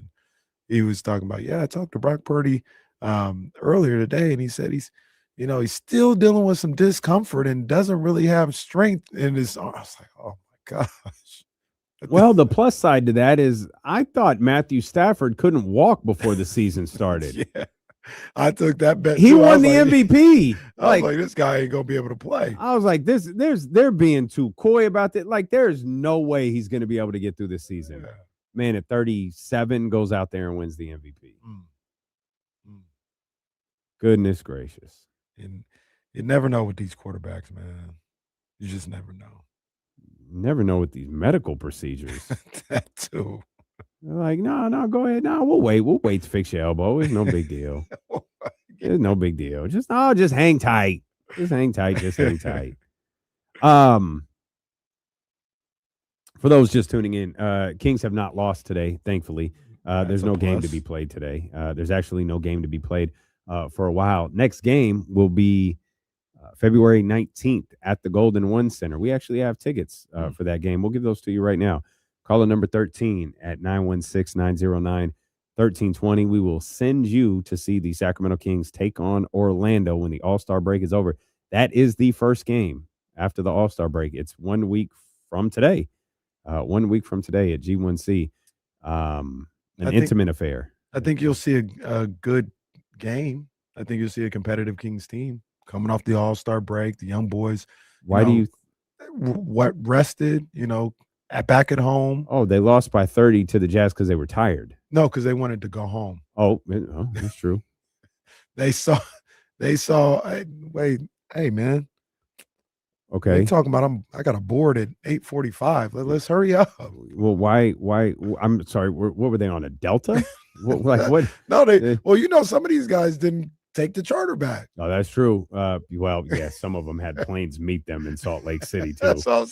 They got a board at 9:15. Man, let's hurry up. Don't worry, that plane's not leaving without you. So they wanted to get home. What about the Pelicans game that they lost by 36? They got they got a little distracted because they were booking all the flights. I see. So they're, I know we got to do layup lines, but hold on, bad internet in here. I'm trying to book this flight to Cabo. And then they weren't. And that's why the Cavs game was close, was because they were focused. They were locked in. Yeah, got it. Had to get that Delta flight to Cabo, from it's tough to get a Salt Lake City to Cabo flight. That's not easy. Right. And nobody wants to lay over in Arizona. Like, just let me get out of here. I think we'll see. I don't think they're gonna win, but I think we'll see a good competitive game. I think you're just talking. They play well at home. Play competitive at home. They have.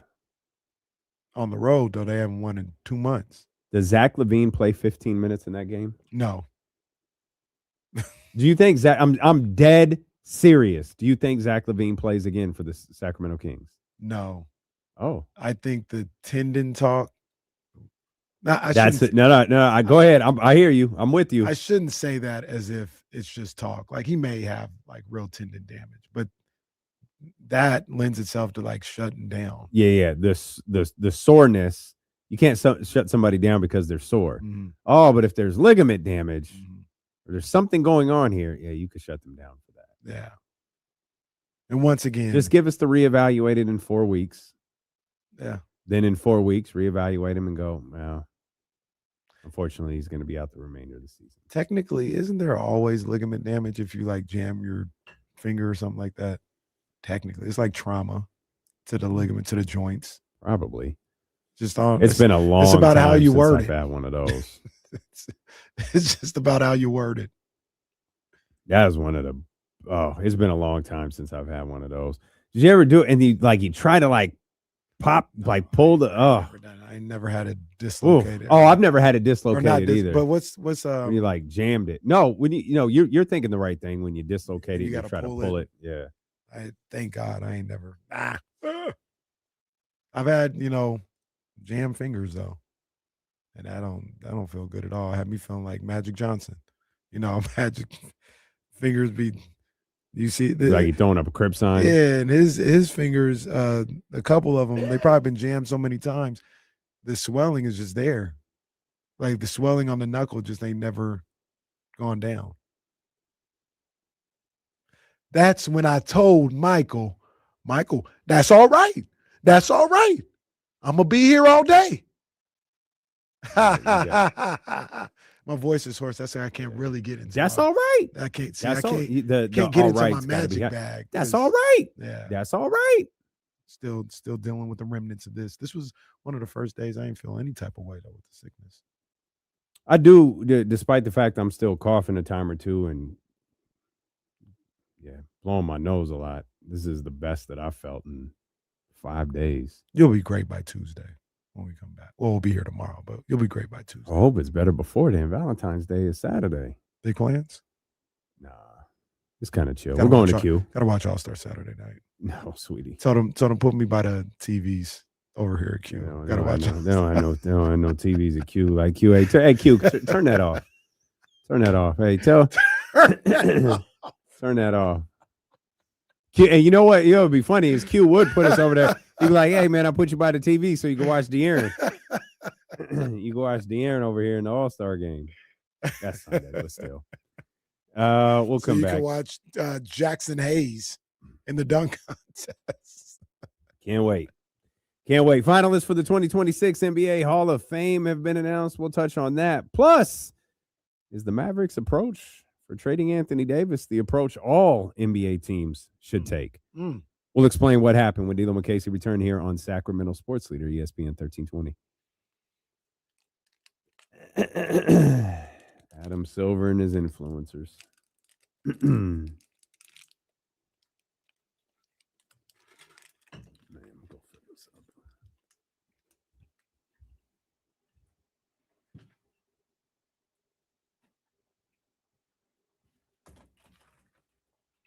I don't know if I go that hard in the paint, Coach Molly, but I kind of agree with you. I love, but they didn't hijack Valentine's Day. I didn't hijack it, bro. The love ain't there no more. It's just a money grab. Yeah, we don't really do Valentine's Day at my house. Shout out.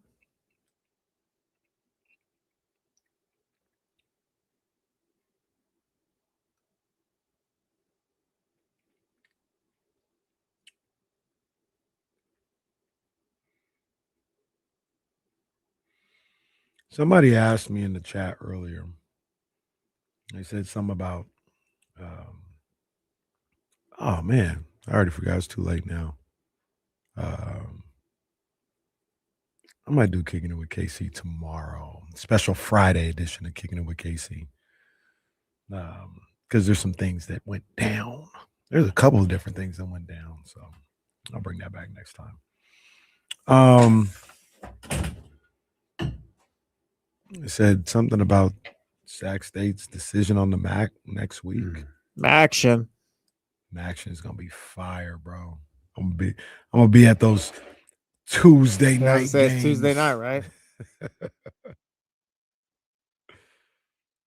Yeah, man.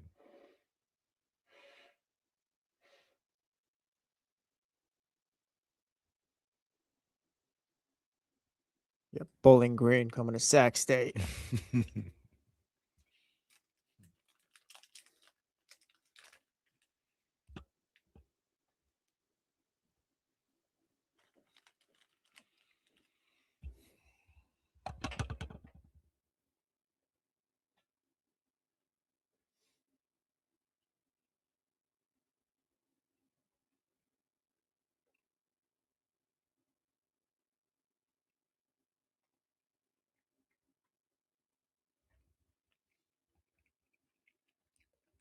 So here's the interesting thing. Kith is doing a Kings collaboration. I tweeted out earlier. They have some really dope items on there that I'd like. Kith. Go to the website, and this collaboration is being sold only on Kith Europe. Okay. I signed up for the alert either way. Of course you did. We'll see what happens.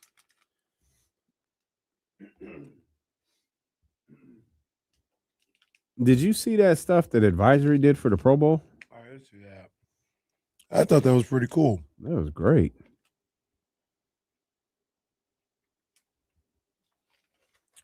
I still want the sweater or jacket. I don't even know if you can get it anymore, but a Sacramento one. Yeah. I see people rocking that jacket all the time. And I say, you guys are rich. Mm-hmm.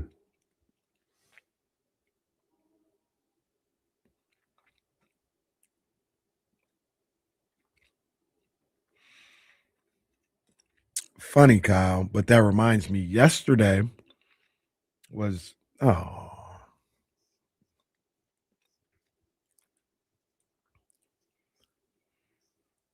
don't worry about it. KC was just Don't about to worry launch about into it. the most interesting story of all time. And Don't worry about it. Jesse said, no, man, not so It's fast. fine. Not so fast. It is sports related, though. If you want to tell the story, you can. Well, it's not a story. Oh, what it is was just it? on this date. Oh, okay. Yesterday, I think, was 36. Yeah, 36, because 1990. Buster Douglas, Mike Tyson. Yesterday. February 11th was the day? Wow. And maybe it was the 10th. Maybe I saw it late or something like that. But 36 years ago, one of the last 2 days. I think it was yesterday, though. Bro, you suck. I mean, that could have You're happened. terrible at this. I don't know. Yeah, you can't trust the algorithm. Yeah. It was yesterday. It was February 11th. It was yesterday. February 11th, 1990. 42-1 underdog. James Buster Douglas beats Mike Tyson. We've talked about this often, but have we seen something, an upset in boxing or in sports bigger than that moment? Mike Tyson losing to this Buster Douglas guy. No. Closest thing Of might have been my lifetime. I don't think so. Closest thing might have been when George Mason almost won the national Yeah, championship. but they almost won. Yeah, I mean, that would have been the closest. Yeah, that. I mean, I don't mean to like the Giants beating the undefeated Patriots. That was pretty big. I mean, that's got to be. Again, it's not, but that's got to be one of the closest. I mean, Rousey losing. Ronda losing to Holly Holmes. She was a pretty big deal at the time. Even though She was a like very her. big deal. Even though I didn't like her, she was a pretty big Oh, deal. she's even worse now. I haven't seen her recently. She is awful. I saw it a long time ago. Yeah, yeah, that's probably up there, I guess. Like she was she had a run and it made it, She it looked- made money. She looked unbeatable, like but Mike Tyson. but looked Mike unbeatable. by 90, Mike was at what, like 5 years? Mm-hmm. Of 5 years of looking, Right. like, oh man, this kid, and 2 years of looking like you can't beat Mike Tyson. Right. Like you had 2 years of a Mike Tyson aura. Yeah, this guy's a machine. To your point, it's not the same, but I was trying to get in the stratosphere. The closest I can think of is Patriots and Giants. And that doesn't even feel that doesn't even feel realistic, but that's the closest I can think of. Poor Jesse, because trying to explain the feeling and the shock of Buster Douglas knocking out Mike Tyson is almost impossible. Like you almost just had to be there. Mm-hmm. Like you had to I don't know, Jesse, do you like sense how indestructible we thought Mike Tyson was? Not Bias really, talking. because I know like his whole career. So like I know, like I think that's how he started, but I also know how it ended. Mhm. So like I know how you guys talk about him like after the fact. Yeah, he looked unbeatable. Just a beast. And when not just unbeatable and obviously in the Floyd sense, we're like, oh, he's just this great boxer. He's like, he's gonna take your head off Mm-hmm. every time. Mm-hmm. You You can't hang around this guy for more than 2 rounds. Mm-hmm. Which was also kind of a figment of our imagination because he had a lot of fights. He had he absolutely 9-10 rounds. I've watched fights later in life where it's like he's in the 9th round. Right. Like what fight was this? Like in my head, and of course you remember things the way you want to. In my head, I sat down with my grandpa and watched all of these Mike Tyson fights that ended in the first round. Mm-hmm. I remember the Buster Douglas fight so vividly because my mom was like, "Got to go shower, you got to go get ready for bed. You got to do all of that stuff. And then you could go sit with your grandpa because they live next door. You can go with grandpa and watch." I was like, "Grandpa, the fight's going to be over." He's like, "Go do what your mom said." So I go do it. And I come back. And I was like, "Is it over?" He's like, "No, it's in the 4th round or my 4th or 5th round." Like, okay. So I get there. And I think he knocks Buster down in the 6th, right? 6th or 7th. And then, or maybe it was the 8th. Because I think it was the round before he got knocked out. Yeah. So it might have been the 8th round that he got him. But, yeah. That'll always be as much as I loved and love Mike Tyson. That'll always be one of my favorite sports memories, watching that fight.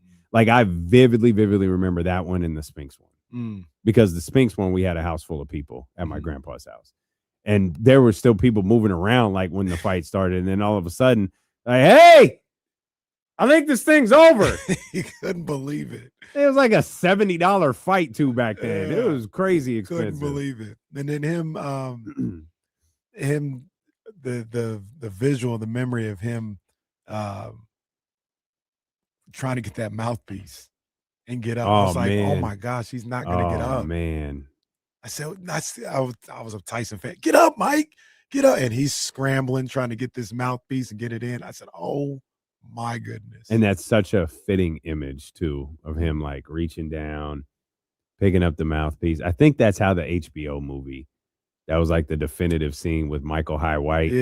Was him reaching down, picking up that mouthpiece, and it's like, oh God. That's it. Damn. That's it. You know what he was supposed to do next? One of the first people Don King talked to that night in Tokyo was Vince McMahon. What? Mike Tyson was supposed to appear on the main event, which is the primetime version of Saturday night's main event. The main event is we just passed the anniversary of, is that Dave Hebner or is that Dave Hebner? The Hogan Andre match that drew 33 million. The closest they could get to replicate anything close to Andre Hogan was Andre Savage. So they were going to put these two, they were originally going to do a tag team, but then Mike Tyson committed to being there after this fight against Buster Douglas. It was the next Saturday. Wow. And wow. And so they had run promos. Like, I'm sure if you search YouTube, you could find the main event promo, Hogan, Savage, Mike Tyson. Like, you can find that.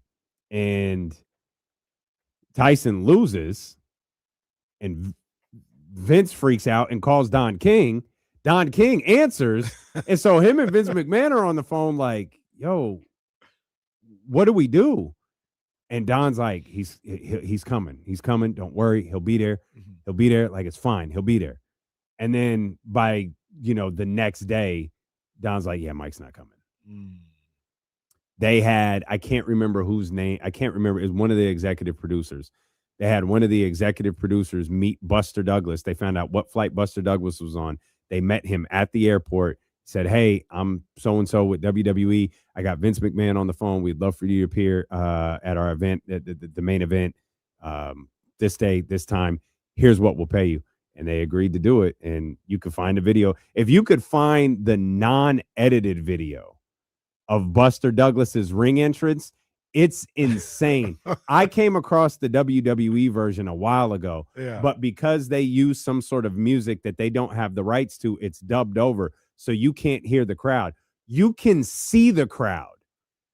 Visually, they are going nuts for Buster Douglas. But you can't hear any of it because it's blocked out. But it's pretty dope to see, and it's a reminder of, this was a really big deal. And shout out to the Macho Man. The Macho Man, they were like, "This is how we're gonna end this. Buster, he's gonna take a shot. Macho's gonna go down." And okay, Buster Douglas was like, okay, I'll pull the punch. He was like, no. You don't have to do that. Like, this is live. Let's make it look good. Just hit me. Yeah. I'll do the rest. So they go out there, and again, you could see it. Buster swings, but he doesn't want to hit Mike, or he doesn't want to hit Macho Man. Buster's like, I don't think you understand. Yeah. So he like swings, but he kind of misses. Uh-huh. So Macho Man doesn't sell it. And he goes back in and he kind of grabs him by the back of the head and he says, something along the lines of, do it again. And he throws the punch again. Macho turns, sells it, and it looks beautiful.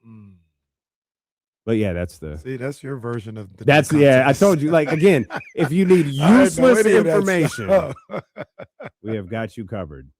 No one will provide you with more useless information than D'Lo and KC. There he goes. I'm watching him right now. He's about to hit him. Macho Man, Buster Douglas there is the referee. And this was supposed to be Mike Tyson. It's supposed to be Mike Tyson. Yeah, it's supposed to be Mike Tyson. Oh, he did. Yeah. He that was impressive. Yeah. He kind of clipped him. Yep. And Macho Man was like, hey, no. And back, then wow. That was unlike Mike with Shawn Michaels. Mike connected. And Sean, as pissed off as he was, sold it like $1 million. Sean on the canvas checking his teeth. Yep. Yeah, he absolutely was. And the stupid ass camera zooming in on him as Shawn Michaels is legit like looking like Guru at the beginning of that weird video he shot the other day. Go! What up, boy? Shout out Guru. You might be listening right now. Oh, man. Oh, man. Good times. Good times. The 2026 NBA Hall of Fame finalists have been announced. Candace Parker, Elena Deladon, Doc Rivers, Blake Griffin, and Amari Stoudemire headline the class. And they're in. Finalists. No. Finalists. The Hall of Fame class will be named this weekend, I think, right? Okay. Isn't that part of All-Star? That sounds about right, yeah. Candace is first ballot. Yeah. How many? Did you name 6 people? I named Candace, Elena Deladon, Doc, Blake, Amari Stoudemire. If I had to choose one, no disrespect, but if say they're going with 3. Okay. Amari's got to wait. And I think Deladon's got to wait. Deladon was the other one I was wondering about. Deladon is a 2-time MVP. I know she had 2 of them. I thought she was a 1-time and 1-time champion. No, she's a 1-time champion. She's a 2-time MVP. She is one of the greatest scorers the league ever saw. Yeah. She was so unique, especially at her time.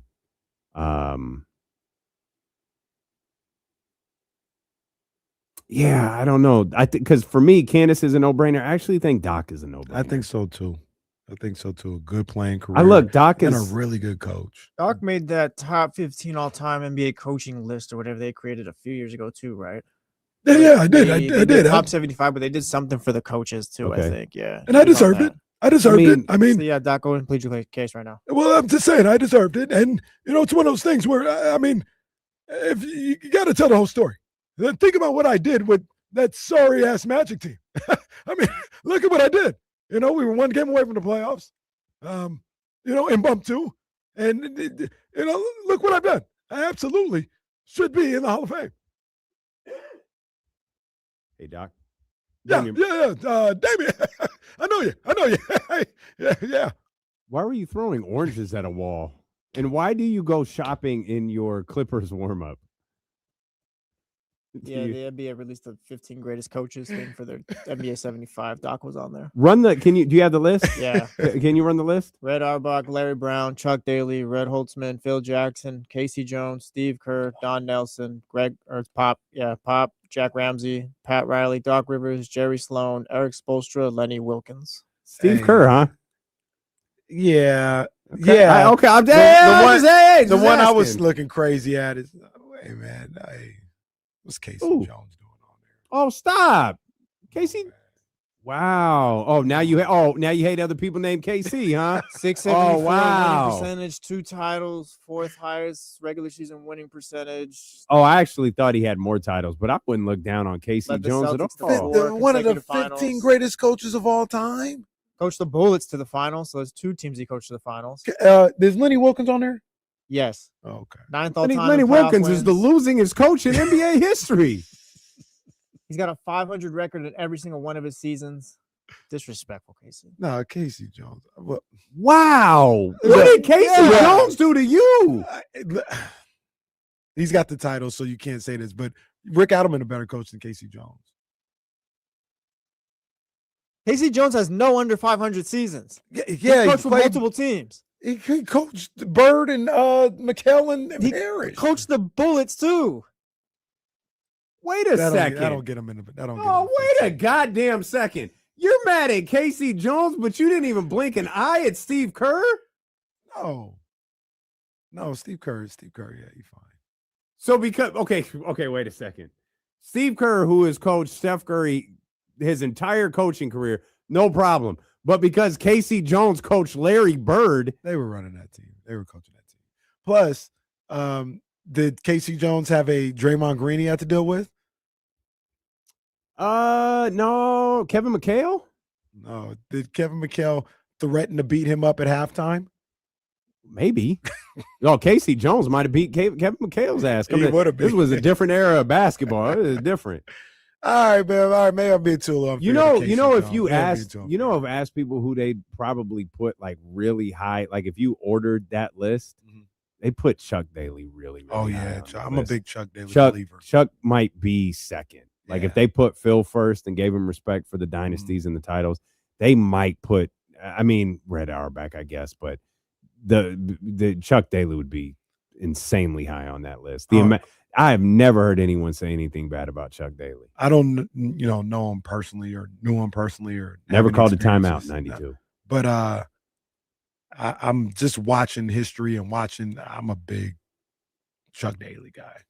Like the way he handled those Pistons teams, the way he handled Isaiah, Rodman, Sally, seeing like the Bad Boys doc and everything. In the level of reverence they speak about when they speak about Chuck Daly. I'm a big believer. And he was smooth too. You want to address Soren's remark here about what Casey Jones had to deal with in Boston? Well, I did fall back. I did fall back and I said, Casey Jones, maybe I jumped out the window. Sorry about that, Casey. Okay. I apologize. It's that same era where Cornbread There's rumors Maxwell, that's who the cat was named after. Casey Jones. It's the same era where Cornbread Maxwell winning Finals MVP, bro. Why do you hate? He got his jersey retired. Cornbread Maxwell. Come on, man. Come on, man. You just mad that you don't have a cool nickname like Cornbread. I don't want to be nicknamed Cornbread. You gonna eat your cornbread? That's a great nickname. Although you know what clip when I was spacing out watching that stupid ass basketball game last night, just trying to take my mind off of the reality it is of covering the Sacramento Kings.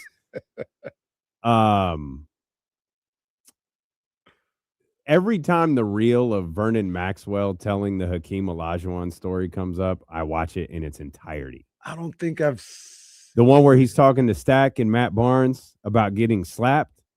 Okay. Oh, I vaguely it's remember it, but hilarious. I don't remember what he was saying. Oh, you absolutely have to watch it in its entirety because I think Matt asked him like, "Hey, did Hakeem Olajuwon slap you at halftime of a game once?"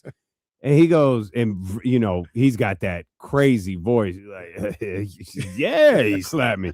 Like them big ass hands. His hands so rough. It was like he was rubbing his hands on the pavement, and then he slapped the ass out of me. Oh, it's funny. You have to see the clip in its entirety. I'm gonna check it out. It is I'm so. gonna check it out. Every time it pops up on my feed, I watch it. It is so funny. Hakeem had a bad temper. That's what I heard. I remember early in his career, he used to. I don't remember it from living it, but just seeing clips like. Well, they said, didn't we watch a Hakeem Olajuwon fight beating one the day? crap out of somebody. He had a bad temper. So, Blake,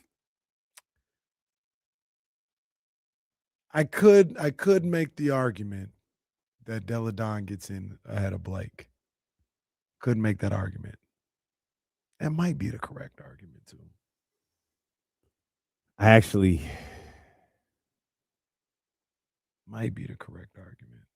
I think they can both get in. Like Blake, like don't let the end of Blake's run confuse you. Like Blake was really good. Well, also, I don't know what the rules are. I said 3 of the 5.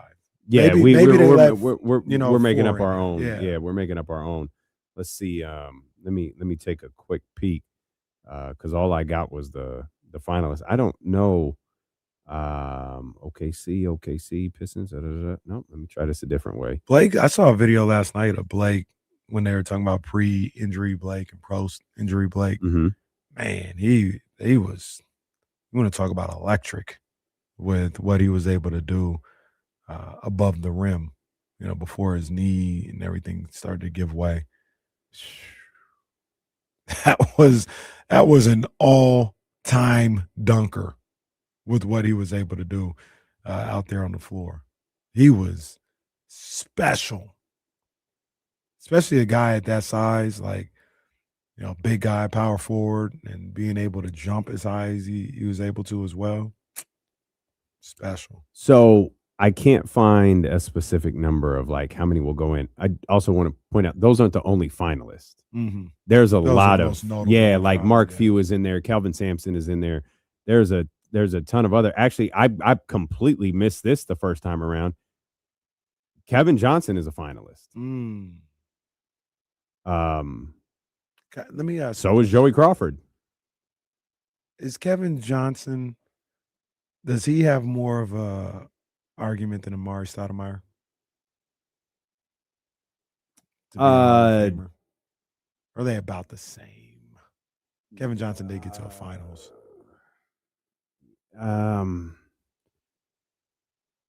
So I guess this will be I didn't think Amari was a Hall of Famer. I didn't think he was either. And the fact that I see him on this I'm gonna be list- honest, I didn't think Kevin was either. Kevin, Like I've never thought of Kevin Johnson as a Hall of Fame basketball player. I thought him as a really good, just like Amari Stoudemire. Amari Stoudemire is a great basketball player. I never watched nor had a single post-career thought that Amari Stoudemire was a Hall of Famer. I've agreed.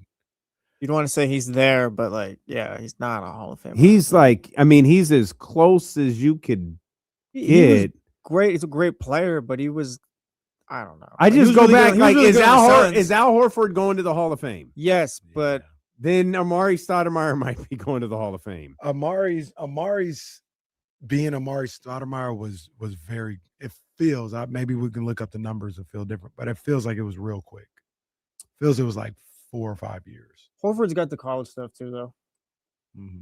Oh, good call. Yeah. Good call. Always forget that. I mean, Mari was 6-time All-Star, 5-time All-NBA, all 5-time All NBA. Really? Rookie of the Year.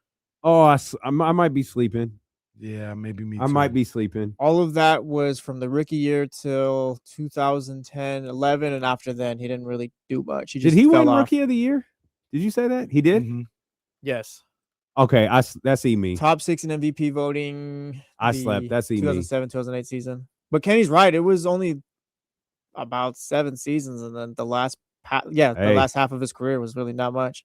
Austin 316 was like 5 years, man. Yeah. Hey, Kevin Johnson, 18 points, 9 assists tonight. 3-time All-Star, 3-time All-Star, 5-time All-NBA. That's odd math. I know, right? 5-time Was All-NBA. he ever first team? Does it show you on here? I don't know if it does. I know where to find it. He was top 10 in MVP voting twice. 15th once, 11th once, 17th once. 4 times all second team, 1 there time it all is. third team. Yeah, there it is. Won the most improved player in 1989. That is in Magic Johnson territory. Yeah. That the reason I don't want to say the I reason. might why be he was sleeping second. on this whole damn class. Man. Kevin, 22.5, 22.2 points per game in back-to-back seasons, 19.7, 16.1, then a 20 point. Then he dips to 15.5, then he goes And he back up to played- 18.7 and 20.1. He essentially played for Phoenix his whole career, right? Mhm. Except for his rookie season. Mm-hmm. Huh. I didn't know Kevin was this good. I know he was good, but man. He's a all right. I'm gonna go. So we getting I don't we like- getting are we putting Kevin in the Hall of Fame? I don't like to do this because it seems mean spirited, but I'm not trying to be that way. We're bringing the bar out. Mitch. Well, that's one of the bars. I got another bar. Let me go to Mitch. Let me go to Mitch. Hey,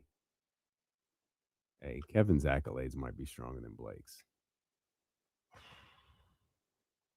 And you know what? Amari's accolades might be stronger than Blake's too. I completely slept on Amari Stoudemire. That's my bad. I don't think those guys are first ballot or anything. Like Blake isn't. I don't think Mari isn't. But Kevin in the Johnson, class, like, why wouldn't they be? Like, I mean, again, I don't like Mark Few might go. do they need to be in the Hall of Fame though?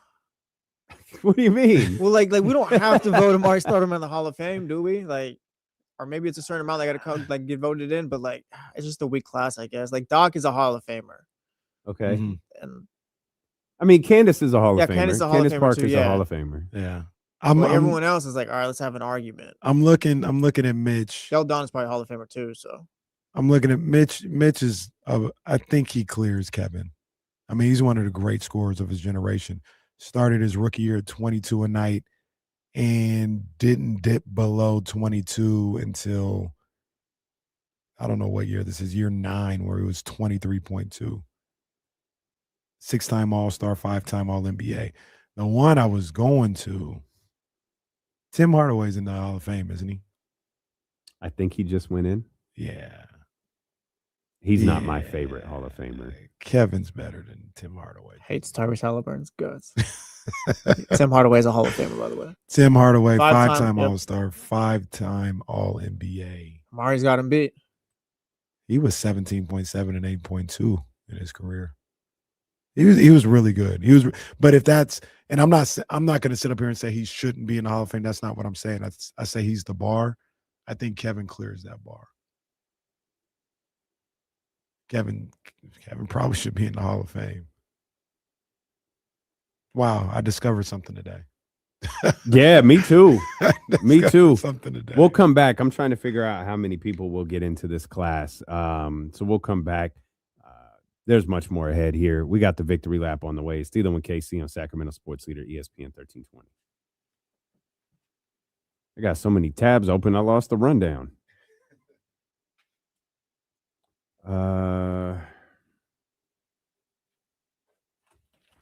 Individuals who receive at least 7 votes each screen, to be considered for induction by a screening committee to the role for at least 3 seasons. The waiting period has been 5 years, but it's changed to 4.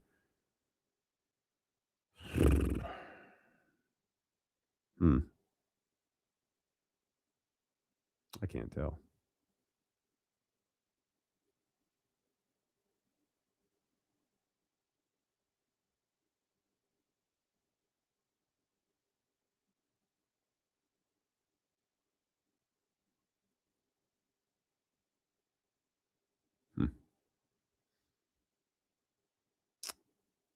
I think I looked that up, Joe M. Let me get that for you right now. I looked that up yesterday because I think his win percentage is something like 587 or something along those lines.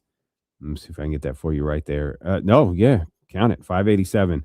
1,978 wins, 1,162 losses. No. Yeah, probably. Yeah, he probably will. It's vibes, right? Yeah.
Well, I wasn't able to figure out what the criteria is for getting into, or not the criteria, but what happens each year. So maybe this will be a big class of Hall of Famers. I don't know, man, but it'll certainly be an interesting discussion. I don't know that Amari needs to be a first ballot Hall of Famer. He's a tremendous basketball player. I think Doc Rivers is a Hall of Famer. I think Candace Parker is a Hall of Famer. But man, that Kevin Johnson revelation was certainly something. There's an interesting revelation, too, from Tim McMahon that the Dallas Mavericks, they did not work with Rich Paul on the Anthony Davis to Washington deal because they didn't want him or that agency to interfere with what they thought would be the best deal for the franchise. Those aren't things that you hear about very often. You hear a lot of you don't hear about it very often, particularly because it's Rich Paul, but I actually think it happens far more. I think it happens far more than we realize. I apologize for laughing. I think I know what this tweet says. There it is. Shams Charania. The NBA has fined the Utah Jazz $500,000 and the Indiana Pacers $100,000 related to the management of their rosters for recent games. The Pacers, they both just won. They're both on 2 games winning streaks. I saw those dollar figures pop up, and I was like, "Oh, I can't believe they did it." Imagine being so bad he lost to the team that still got fined $500,000. Kings got beat by 30 by a team that just got fined $500,000. Okay, I guess. Tanking fines are funny. Oh, this is incredible. Yeah, I saw what's his name got mad today, Chandler Parsons. He was like, "Yeah, Kings, what are they doing right now? They're just out here doing anything." Like, no, they just stink, bro. Ain't no tanking involved. They done lost a number of different ways. Starters, bench players, rookies, vets. Yeah, may I direct you to the middle of November, sir? What you talking about? You should go look and see what's been going on with this basketball team. Goodness gracious. I'll be interested to see, and that's what I was talking about with Zach LaVine, with Domantas Sabonis, with those guys, because eventually they're going to look at the Kings like, wait a minute, why is Zach LaVine not playing? Sean Cunningham follows up. These fines won't be enough to eliminate the problem. The overt behavior is the key words. The whole press release got sent out. Let's see. Here's what Adam Silver said. Overt behavior like this that prioritizes draft position over winning undermines the foundation of NBA competition, and we will respond accordingly to any further actions that compromise the integrity of our games. Additionally, we are working with our competition committee and board of governors to implement further measures to root out this type of conduct. That's from NBA Commissioner Adam Silver in the press release announcing the fines for the Utah Jazz and the Indiana Pacers. You told them, Adam Silver. Once again, they won. The Jazz, they were fined for what they did on the 7th against Orlando. That was flagrant. And what they did on the 9th against Miami, which I'm not nearly as aware of. They won that game. I don't know what happened there. Indiana is being fined for their player participation policy in connection with the team's game against the Utah Jazz. So this is interesting. Following an investigation, including review by an independent physician, the NBA determined that Pascal Siakam, a star player under the policy, and 2 other Pacers starters, neither of whom participated in the game, could have played under the medical standard in the policy, included by playing reduced minutes. And I'm also not mad at that. It's like I'm good news. The Kings don't have a star player. There we go. We don't have to worry about that. I'm all for I can't prove that's what you were doing, but I got 2 eyes. I know what's going on. I'm not no dummy, so I'm gonna fine you. Can I point something out though? So you have this fine come down. I don't remember if this is the first time Utah's been fined. $500,000 is a fairly steep organizational fine. Mm-hmm. What if they wind up winning the lottery? I'm serious. Small price to pay. Yeah, like you that's what I mean. Like whatever your competition committee and your board of governors is attempting to implement, great. Don't implement it yet. Let us get through this offseason. Do whatever you're going to do. But this is what you have to combat. You're finding these teams are telling me, yo, this is going to cost you. This is going to cost you. They'll pay $5 million if they wind up with that first pick. Mm-hmm. And there isn't a team in the league in a draft, allegedly, like this one, that Kings would pay $5 million to ensure that I'm going to be drafting in the top 2. Hey, yeah, they'll do that. Every team would. 100%. And a little bit of callback. That's why you can't let them win. If you're Adam Silver, you can't let the Jazz. Oh, right. Yeah. Right. I don't care. I don't care what them ping pong balls say. Yep. Those two aren't winning getting the number 1 pick. In fact, just take their ping pong balls out. And then there's just little old Sacramento being bad just because they don't know any better. Give them the number 1 pick, Adam. Yeah, give Sacramento the number 1 pick because their roster's near the morgue. Like, just. Oh, man. Yeah, that's. Tell them we'll induct all of their players into the Hall of Fame immediately if they just stop playing. That's going to be something where how are they what are they going to do the rest of the year if anything looks like this? That's what I mean. Washington. That's what I the mean. Kings. Well, the Washington thing is hilarious. The Pacers thing is going to be funny too because Rick Carlisle, I like Rick Carlisle, but he's essentially the police, right? He's in charge. The coach's police. Yeah. Yo, how are you going to get through the worst ankle injury known to man? Yeah, Zubac, he tried to come back and play, but he's such a gosh darn competitor that guy is. We're gonna have him take his time. We'll see what happens a little after the All-Star break. Did his ankle break in half? So Rick and his team, they got to figure out how do we navigate this Zubac thing where he doesn't have to play basketball. That is exactly what I was talking about with Sacramento earlier. Is Zach LaVine should not play another game for this basketball team, but they have to figure out how they're going to do it. And then look, you mentioned it. We talked about it yesterday. We were watching the game.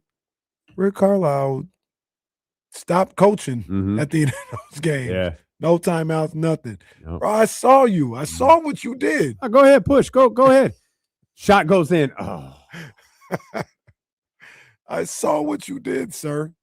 So he was probably thinking at least we beat the Knicks and not another lottery team. Yeah. Well, he wasn't happy with yesterday. What was yesterday? They beat the Nets. Oh, they beat the Nets. Oh, that's right. Got into the They locker beat room. the Knicks. What the hell are you guys doing? What are you doing? And please don't misunderstand what I'm saying. I'm not saying Zach LaVine shouldn't play another game for the Sacramento Kings because they need to lose. They can lose with Zach LaVine on the floor. Yeah, that's not an issue. I don't think he should play basketball for the Sacramento Kings again because if you're going to commit your time to these young players, you got to commit all to them and let them show you that they might not be ready for this. Right. Because I don't think that's going to work with Zach on the floor. I don't know. I think it'll be interesting if they choose to play Domantas Sabonis. I asked. Everyone seems to believe they're going to play Keegan Murray. All right, like cool. I'm curious to see what that looks like. Yeah, and then we saw the Raiders drop the ball a year ago. Yeah, with 5 weeks left in the season, 4 weeks left in the season. So yeah. Started winning games. Yeah. My famous line right now. You've already done the work. Don't go blowing it now. Don't go wasting it. Speaking of doing the work, did you see Cam Thomas scored 34 for Milwaukee yesterday? I did. I saw Giannis look at him. They said.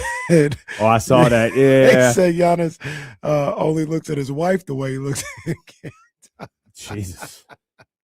You don't build around Cam Thomas, but we need to start treating the scores a little bit better. Though, Like Steve. Cam agree. Thomas is a tremendous scorer, Mhm. and the league just discarded him. I think it's the analytics, and I'm not sure if it's paying or what, but we've gone too far away from like, oh yeah, this guy just scores and does nothing else. Like he's useless. When in reality, it's like, no, you can still do something with that. Yeah, I agree with Jesse. It doesn't have to make him your franchise guy. You don't have to pay him max money, but let's not just throw these guys out like scoring 24 a night isn't worth anything. That's how they treated him all summer. Yeah. No, I don't care if you can score. It's not worth anything. All right, man. They said he scored all of those points on a bad basketball team in Brooklyn. He goes up here. This is his second game with Milwaukee. He leads that comeback, scores 34, hits the dagger 3 from like 30. And it's like, hey, this young man has shown he's been a pretty good basketball player for a few years. But I guess everybody is looking for like a very specific basketball. They are like, I guess you have to be Jokic. Like we talk about this with sports writers, sports media in general, not just writers, sports media in general. Like some of you hoes don't even love sports. Like some of y'all actually hate this, and you just choose to talk about it. And I wonder that about executives sometimes, basketball executives, because it seems you guys hate everybody. Like, I'll use Scott Perry for an example, and this isn't completely fair because I've never asked, like, who is your ideal basketball player? But I know he didn't like Jalen Brunson with Dallas, and he didn't like Jalen Brunson his first year in New York. We know he doesn't like Zach LaVine, the basketball player. Or, he's tried to cushion that, but he's had his words about Zach LaVine, the basketball player. Fine. By all outward appearances, he doesn't like Trae Young, the basketball player. Great. Who do you like? Because you told us you like DeAndre Hunter right before you reminded us he's an expiring contract. Who do you like? It looked like Keon Ellis is the perfect player for you and your coach. He's gone. Who do you guys like? And I feel like they'd all say, well, Jokic. Great, jackass. There's one of those. Literally one. Not in the league ever. There's one Giannis. And you pick apart Giannis because he doesn't shoot threes enough. Inarguably,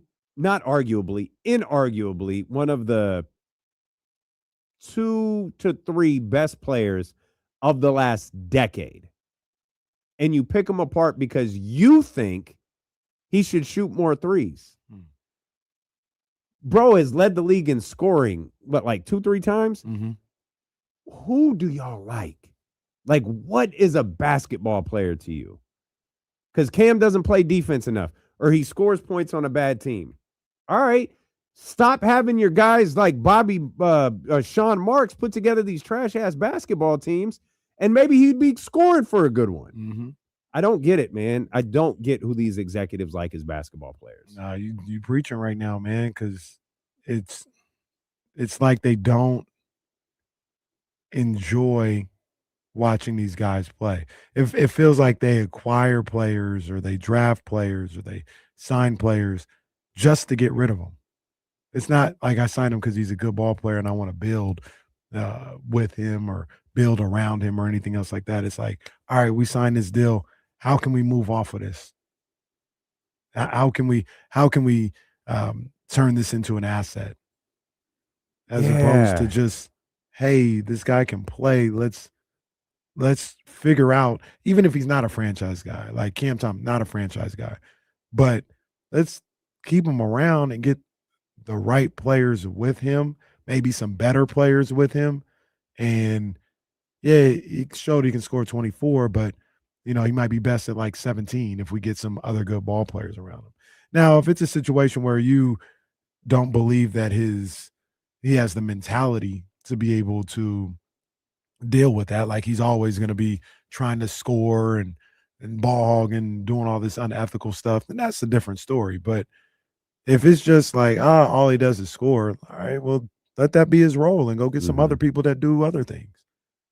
But they've treated that as if it's a negative now. Yeah. Like the fact that somebody scores is a negative. And then I'm half joking when I say this, but I can absolutely, because I watch a lot of AJ Dybansta. I can absolutely see in 5 years, I mean, all he does is shoot mid-range. It's dead. Where's the 3-point shot at? You know, they do it with Paolo. Everybody loved Paolo in the playoffs not too long ago. Now, well, you can't shoot the 3 anymore. And I don't know, like maybe Franz Wagner is the guy that you should be working with. What? So I don't get it. I don't get it. I started this.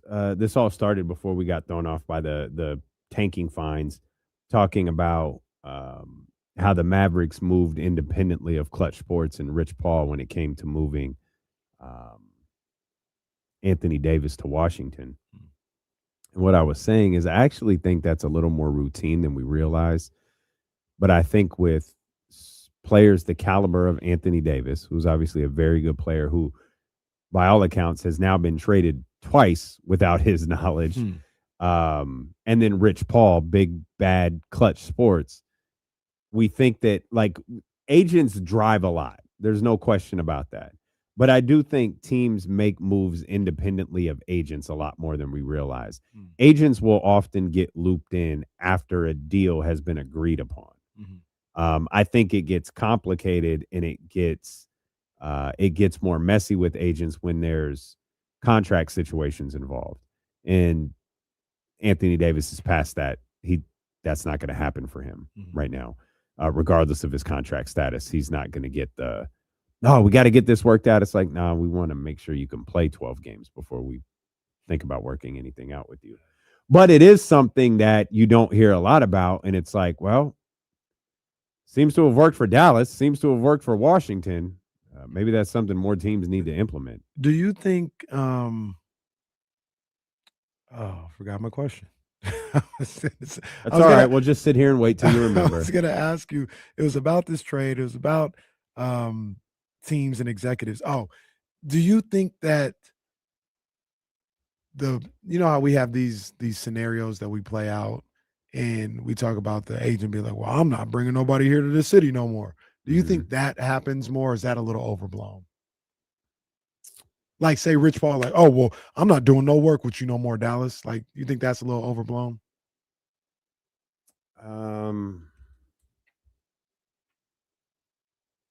No. So here's what I'll be honest. I don't know who it is. Who's the general manager? I don't know either. I don't. Yeah. I can't make fun of Nico anymore because it's not him. My bad. That's generic GM. Generic general manager. I'm not doing business with you anymore. It's not Dallas. It's you. So when you get fired and you go to Chicago, don't call me. Or when you're calling when you're trying to line up prospects to come to your workout, don't call me. Now, this goes to your question. How much of that is a bluff and how much of that is reality? A lot of it's a bluff because you have to do what's in the best interest of your client. And sometimes the job that is available for you is the job in Dallas or the job in Chicago or the job with the general manager that you're beefing with or whatever. And that goes back to we can circle this all the way back to Scott Perry. I don't know if Scott Perry is good at this or not. I genuinely do not have any clue. But I know he has relationships. And I know he's been around the league a long time. And relationships are important. What Sacramento, the franchise, the fan base, us, will learn in the coming months and years is whether those relationships that Scott Perry has with agents and other general managers around the league outweigh the dysfunction that this organization and the stigma that this organization has created for itself over the last several decades. And we're obviously all hoping that it does. But that's a tough hill to climb because I don't want to go to Sacramento. That I think is real. I think that is very real. And I don't think that has to do with Vlade. That might not even have to do with Vivek. That has to do with the totality of what this organization has shown under multiple general managers, multiple owners, multiple situations. Can I pause you real quick on that? Yeah.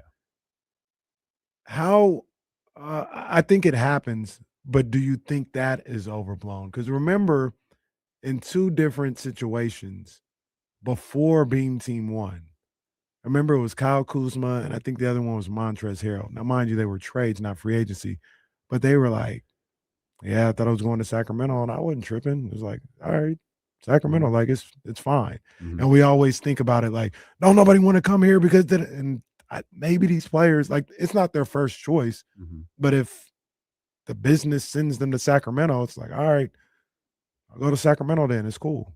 Do you think that is a little overblown? No. Yes.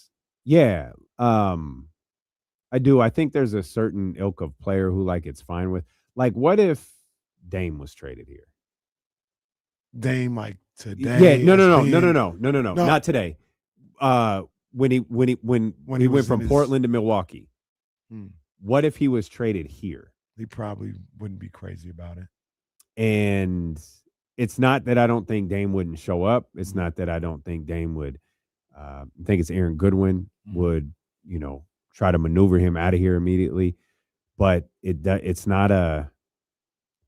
You have to change people's opinion about this organization, not the city, just the organization.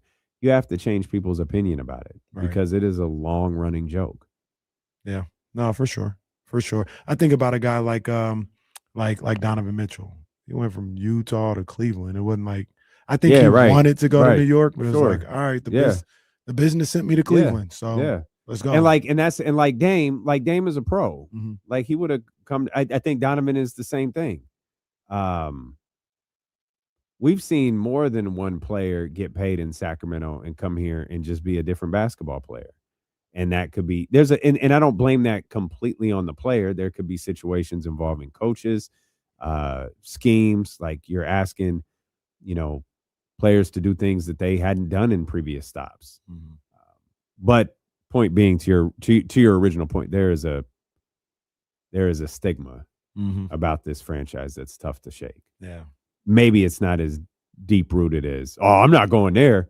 I think getting, the draft thing, that's going to be a big discussion. Someone who came in for workouts. Yeah, somebody asked me, do you think somebody will refuse to interviews or workouts? Not if you're the number one pick. See, that's what I think. Not if you're the number one pick. I'd be surprised if they refused. Yeah, there is something. Being the number one overall pick in a draft holds weight. So I don't think anyone's refusing. But if just hypothetically, we'll say Washington is first, Sacramento is second, and Brooklyn's third, you could have situations where I'm not going to Sacramento for a workout. You could have situations where people like Darren Peterson and AJ Dybansta, or they'll go work out for Washington, they go work out for Brooklyn, they're not going to work out for Sacramento. I think that's real. And then, you're Scott Perry, you got decisions to make. Yeah. You got decisions to make. Guys, your night's free. There's NBA basketball on tonight if you want to watch it, but none of it is Kings. Our spirits can be cleansed for the next 6 days. Watch the Office like me tonight. All right. No, for real. You're going to be watching the Bushwhackers versus Demolition in a 2 out of 3 falls people's match. faces. Yeah. That was great. Jesse learned something today. Yeah, I learned that there was bad parents in the 80s. Yeah, get my son Tommy. Make sure you tune in to Jesse Tapia, Kyle Matson, The Jump, beginning at 7 a.m. tomorrow here on Sacramento Sports Leader, ESPN 1320. Vamos, Sac State. Stingers up. Let's go. Men and women playing tonight. Men on right now. Joe M9858. There's video of Kyle Kuzma on the podcast saying it was fine. It was whatever. And his one of his reasonings was it's a 45-minute flight from LA. Like, I wasn't tripping. I saw the video. Now, he might have said in another conversation like he didn't want to go there. Maybe that's something completely different, but yeah, it happened. Oh, you know what I didn't realize?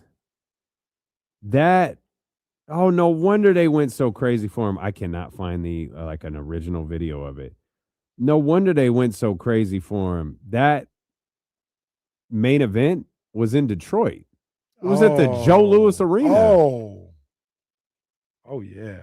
Yeah, no wonder they went nuts for him. Joe Louis Arena. Wow. That's great. Macho Man really is.